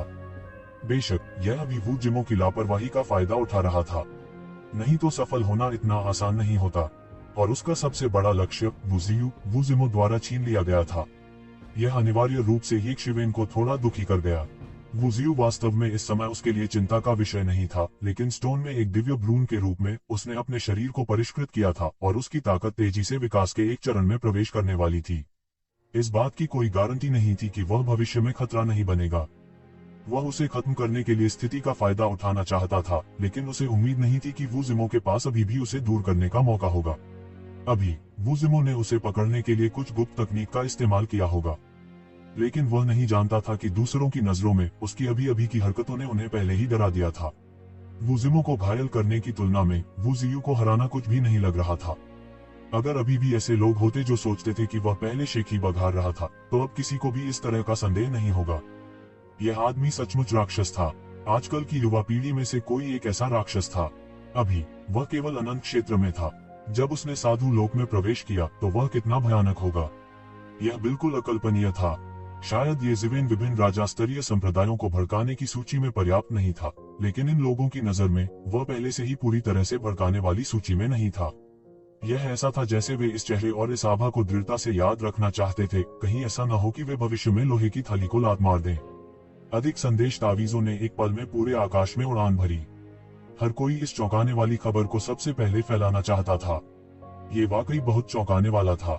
एक बार जब यह खबर फैल गई तो यह स्वाभाविक रूप से बाहरी दुनिया में खलबली मचा देगी। ये ज़िवेन का नाम स्वाभाविक रूप से दुनिया में प्रसिद्ध होगा। लड़ाई के बाद ये ज़िवेन ने अपनी गति वापस ले ली। उसके शरीर की अधिकांश शक्ति खेती की बनियान में लौट आई और खेती की बनियान द्वारा दबा दी गई। ये ज़िवेन, इस लड़ाई के बाद मुझे डर है कि तुम पूरी दुनिया में प्रसिद्ध हो जाओगे। हा, तुमने वुजिमो को भी घायल कर दिया। यदि तुमने उसे उकसाया तो शायद वह ऊपरी स्वर्ग से वापस आ जाएगा। जूयानेर ने कदम आगे बढ़ाया और उसकी आंखों में चमक आ गई। उसने अपने चेहरे पर एक फीकी मुस्कान के साथ कहा, तू ज़िवेन ने परवाह नहीं की। उसने अफसोस भरे लहजे में कहा, यह अफसोस की बात है कि मैंने वुजियू को नहीं मारा, लेकिन जब मैं ऊपरी स्वर्ग में पहुंचूंगा तो भविष्य की परेशानियों से बचने के लिए मैं वुजिमो को भी मार डालूंगा। अगर किसी और ने कहा होता तो मैं यही सोचता कि उसका दिमाग खराब हो गया है, लेकिन आप अलग हैं। मुझे विश्वास है कि आपके पास ऐसी संभावना है। जूयान ने मुस्कुराते हुए कहा।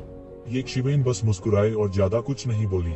लेकिन मैं आपको जल्द से जल्द जाने की सलाह देता हूँ। भले ही वुजिमो अवसरों की तलाश में है और उसके पास लड़ने का समय नहीं है, उसके बहुत सारे अनुयायी हैं। इसके अलावा दोनों भाई साधारण नहीं है। जब समय आएगा तो ऐसे लोग होंगे जो आपके लिए परेशानी खड़ी करेंगे। जूयान ने धीमी आवाज में उसे याद दिलाया। ये ज़िवेन ने इसके बारे में सोचा और महसूस किया कि यह सच था। वुजिमो और अन्य लोग उसकी तरह अकेले नहीं आ सकते थे। हालांकि उनके कुछ अनुयायी भी थे, वे बहुत छोटे थे। उनके अनुयायी वास्तव में उन राक्षसी विभूतियों के समान स्तर पर नहीं थे। उन राक्षसी प्रतिभाओं में से कई अद्वितीय हस्तियां थीं जो सैकड़ों हजारों वर्षों से अस्तित्व में थीं। उनके कई अनुयायी भी सैकड़ों हजारों साल पुराने थे। हालांकि इन लोगों की प्रतिभाएं उन राक्षसी प्रतिभाओं जितनी अच्छी नहीं थीं, फिर भी वे वर्षों की साधना के बाद भी बहुत भयानक थीं। यहाँ तक कुछ वरिष्ठ अस्तित्व भी थे जो कुछ राक्षसी प्रतिभाओं से कमजोर नहीं थे। यहाँ तक कि वे राक्षसी आकृतियां भी इन पुरानी प्राचीन वस्तुओं से बहुत डर जाएंगी। इन पुरानी प्राचीन वस्तुओं और उन राक्षसी आकृतियों के बीच एकमात्र अंतर यह था कि पुरानी प्राचीन वस्तुओं के अनुयायी राजा के स्तर तक आगे बढ़ना चाहते थे, लेकिन नहीं कर सके, जबकि वे राक्षसी आकृतियां आगे बढ़ सकती थी लेकिन जबरन इसे दबा दिया। वह सबसे बड़ा अंतर था। जब कोई सेज प्लेन के शिखर पर था तो काफी पुरानी प्राचीन वस्तुएं थी जो उन जीनियस से कमजोर नहीं थीं। यह कोई संयोग नहीं था कि युगों युगों तक अपने अनुयायियों के हाथों जीनियस मरते रहे। यदि कोई एक राक्षसी व्यक्ति नहीं बनता तो वे अंततः मर जाते। ये ज़िवेन स्वाभाविक रूप से इन लोगों से बहुत डरती थी। हालांकि मैंने सुना है कि आपकी हिडन वैली में एक राक्षस भी है। इस बार आप सुरक्षा के लिए उस पर भरोसा कर सकते हैं। कोई फर्क नहीं पड़ता कि वुजिमो कितना घमंडी है, वह आपके दरवाजे पर दस्तक देने की हिम्मत नहीं करेगा। जूयान ने कहा, इस मामले का फिर से जिक्र मत करो। तू ज़िवेन ने सिर हिलाकर कहा। ऐसा नहीं था कि वह अपना अभिमान नहीं छोड़ सकता था। एक असली आदमी को पता होना चाहिए कि कब झुकना है और कब खड़ा होना है। यह सिर्फ इतना था कि वह कुरफुरस्ट रोड पर आधिपत्य के लिए लड़ने के लिए नहीं आया था, न ही तथाकथित अवसर की तलाश में। यह सिर्फ पुनर्जन्म घास को खोजने के लिए था। जहां तक पुनर्जन्म घास के संबंध में है, यहां तक कि चिकित्सक राजा ने भी इसके बारे में औषधि सम्राट के अभिलेखों में ही पढ़ा था। वह नहीं जानता था कि वास्तव में वह कहां था, क्योंकि उसके द्वारा प्राप्त किए गए अभिलेख केवल अधूरे और अधूरे थे। सौभाग्य की बात यह थी कि उसके पास इसकी खोज के लिए 1000 वर्ष थे। हालांकि जूयान के शब्दों ने उनका ध्यान खींचा था। उसने अब और नहीं रुकने का फैसला किया और तुरंत चला गया। और इस मामले ने सीधे तौर पर बड़ी सनसनी पैदा कर दी। हालांकि हर कोई कुरपुर्स रोड में प्रवेश नहीं कर सकता था। प्रतिभाओं के अलावा सभी प्रमुख बलों में प्रवेश करने वाले विशेषज्ञ थे। कई पुराने एंटीक भी मौके की तलाश में थे, हालांकि वे सम्राट बनने के अवसरों की तलाश में नहीं थे। इसके बजाय वे सम्राट बनने के अवसरों की तलाश में थे। यह उनके लिए अधिक व्यवहारिक था। इसलिए सभी प्रमुख बल कुरपुर्स रोड के आंतरिक मामलों के बारे में बहुत चिंतित थे। इस लड़ाई ने येज़िवेन को बनाया, जो मूल रूप से कुछ प्रसिद्ध थे, तुरंत प्रमुख बलों के ऊपरी क्षेत्रों में प्रवेश कर गए। वह वर्तमान युग का एक उत्कृष्ट व्यक्ति होने से बहुत दूर था। अगर ऐसा ही चलता रहा तो वह अगला राक्षस भी बन सकता है। हर संप्रदाय में ऐसे बहुत से लोग नहीं थे। आज तक कुरपुर्स रोड में रहने वाले लोग और भी दुर्लभ थे। यह लाखों वर्षों का संचय था, इसलिए उनमें से कोई भी सभी को चौंका देने के लिए पर्याप्त था। हालांकि बहुत से लोग इस बात से बहुत ईर्ष्या कर रहे थे कि इस बार हिडन वैली में एक और चरित्र दिखाई दिया था, और अधिक लोगों ने अपने संप्रदायों में पुरानी प्राचीन वस्तुओं को येज़िवेन के ठिकाने पर ध्यान देने के लिए चुना। यदि आवश्यक हो तो वे भविष्य की परेशानियों से बचने के लिए उसे मार भी सकते थे। कुरपुर्स रोड की लड़ाई एक कम थी। हर राक्षस मारा जा सकता है जब वे बस उठे। प्राचीन काल से ऐसी चीजें असामान्य नहीं थीं। इसे बहुत सामान्य भी कहा जा सकता है, और इस वजह से येज़िवेन भी प्रमुख संप्रदायों की मस्टमार सूची में था। वहीं हिडन वैली ने भी कार्रवाई की। जब भी कुरपुर्स रोड खोला जाता था, हिडन वैली में बहुत सारे लोग होते थे। यहाँ तक अगर उनमें से ज्यादातर अवसरों के लिए प्रतिस्पर्धा नहीं कर रहे थे, तब भी उनके पास कई अन्य फसलें होंगी। हिडन वैली के ऊपरी सोपानों ने सीधे तौर पर उन्हें येज़िवेन की हरकतों पर ध्यान देने का आदेश दिया। जब वे कर सकते थे तो उनकी रक्षा करना सबसे अच्छा था। हालांकि यह भी एक तरह का प्रशिक्षण था, लेकिन यदि प्रशिक्षण के कारण व्यक्ति चला जाता है तो यह एक नुकसान होगा। येज़िवेन वुजिमों के हमले से बच गए थे, लेकिन उन्होंने अपना फिगर नहीं छिपाया। इसलिए वह अभी भी समय समय पर दूसरों द्वारा खोजा गया था। सभी आकार के विशेषज्ञों ने उस पर एक आश्चर्यजनक हमला किया था। उसने पहले कभी ऐसा अस्तित्व नहीं देखा या सुना था। जाहिर है, ये ऐसी ताकतें थीं जिन्हें प्रमुख ताकतें आमतौर पर अंधेरे में विकसित करती थीं और दिन का उजाला नहीं देखती थीं। इसलिए भले ही वे पकड़े गए, वे प्रमुख बलों के कमजोर बिंदुओं का पता नहीं लगा सके। कुछ ही दशकों में येज़िवेन ने दर्जनों शक्तिशाली अस्तित्वों का सामना किया था। वह निर्दयी और निर्दयी भी था। चाहे वह कोई भी बल क्यों न हो, उसे किसी स्पष्टीकरण को सुनने की आवश्यकता नहीं थी। उसने उस बल को मार डाला जब उसने उन्हें पाया। वह यह भी बहुत स्पष्ट था कि अगर उसने पूछा तो भी यह बेकार था। क्या उसकी वजह से हिडन वैली दूसरी पार्टी से अलग हो जाएगी? द हिडन वैली ने शायद विरोधी ताकतों के कई जीनियस को मार डाला था। यह मामला सामने नहीं आ सका। उनके बीच एक बूढ़ा राक्षस भी छिपा हुआ था जिसने ऋषि लोक के शिखर पर कदम रखा था। हालांकि वह समूह के शिखर पर नहीं था, फिर भी उसने येज़िवेन को एक अत्यंत कठिन स्थिति में धकेल दिया। अंत में उसने येज़िवेन को गाद से पकड़ लिया और उसे एविसी तलवार से गंभीर रूप से घायल कर दिया। अंततः वह बाल बाल बच निकलने में सफल रहा। इस लड़ाई ने येज़िवेन को प्रसिद्ध कर दिया। हालांकि उसने कर्मकांड के औजार की शक्ति का उपयोग किया था और उससे भी अधिक अप्रत्याशित था। अगर यह कोई और होता तो वे ऐसा बिल्कुल नहीं कर पाते। इससे सभी को उनके कुछ तुरुप के पत्ते पता चल गए।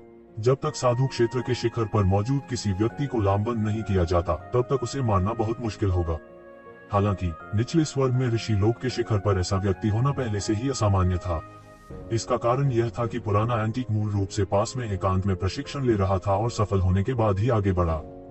इस लड़ाई ने येज़िवेन को पूरी तरह से ठीक होने से पहले 3 साल तक आराम दिया। पुराने एंटीक से घायल होने के अलावा उसने एविसी तलवार की शक्ति का भी इस्तेमाल किया था और कुछ हद तक प्रतिक्रिया का सामना करना पड़ा था।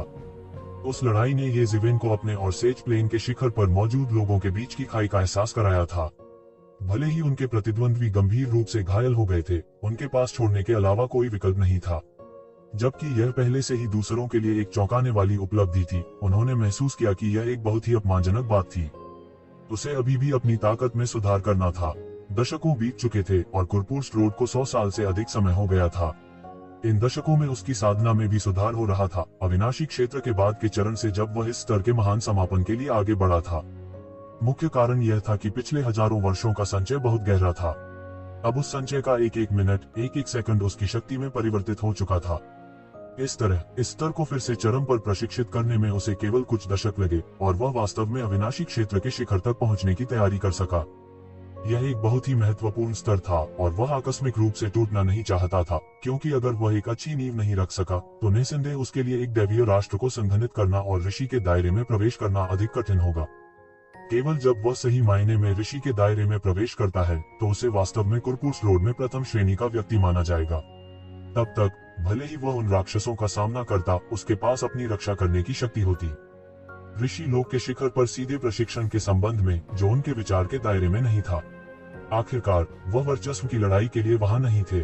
कहा जा सकता है कि पिछले कुछ दशकों में येज़िवेन ने शांत शांति स्वर्ग के सभी गुप्त स्थानों की यात्रा की है। हालांकि शांत शांति स्वर्ग केवल निचले स्वर्गों में से एक था, वास्तव में वहां कई अत्यंत खतरनाक स्थान थे और कई स्वाभाविक रूप से हत्या की संरचनाएं थी जो देवताओं को मार सकती थी। यह वाकई भयानक था।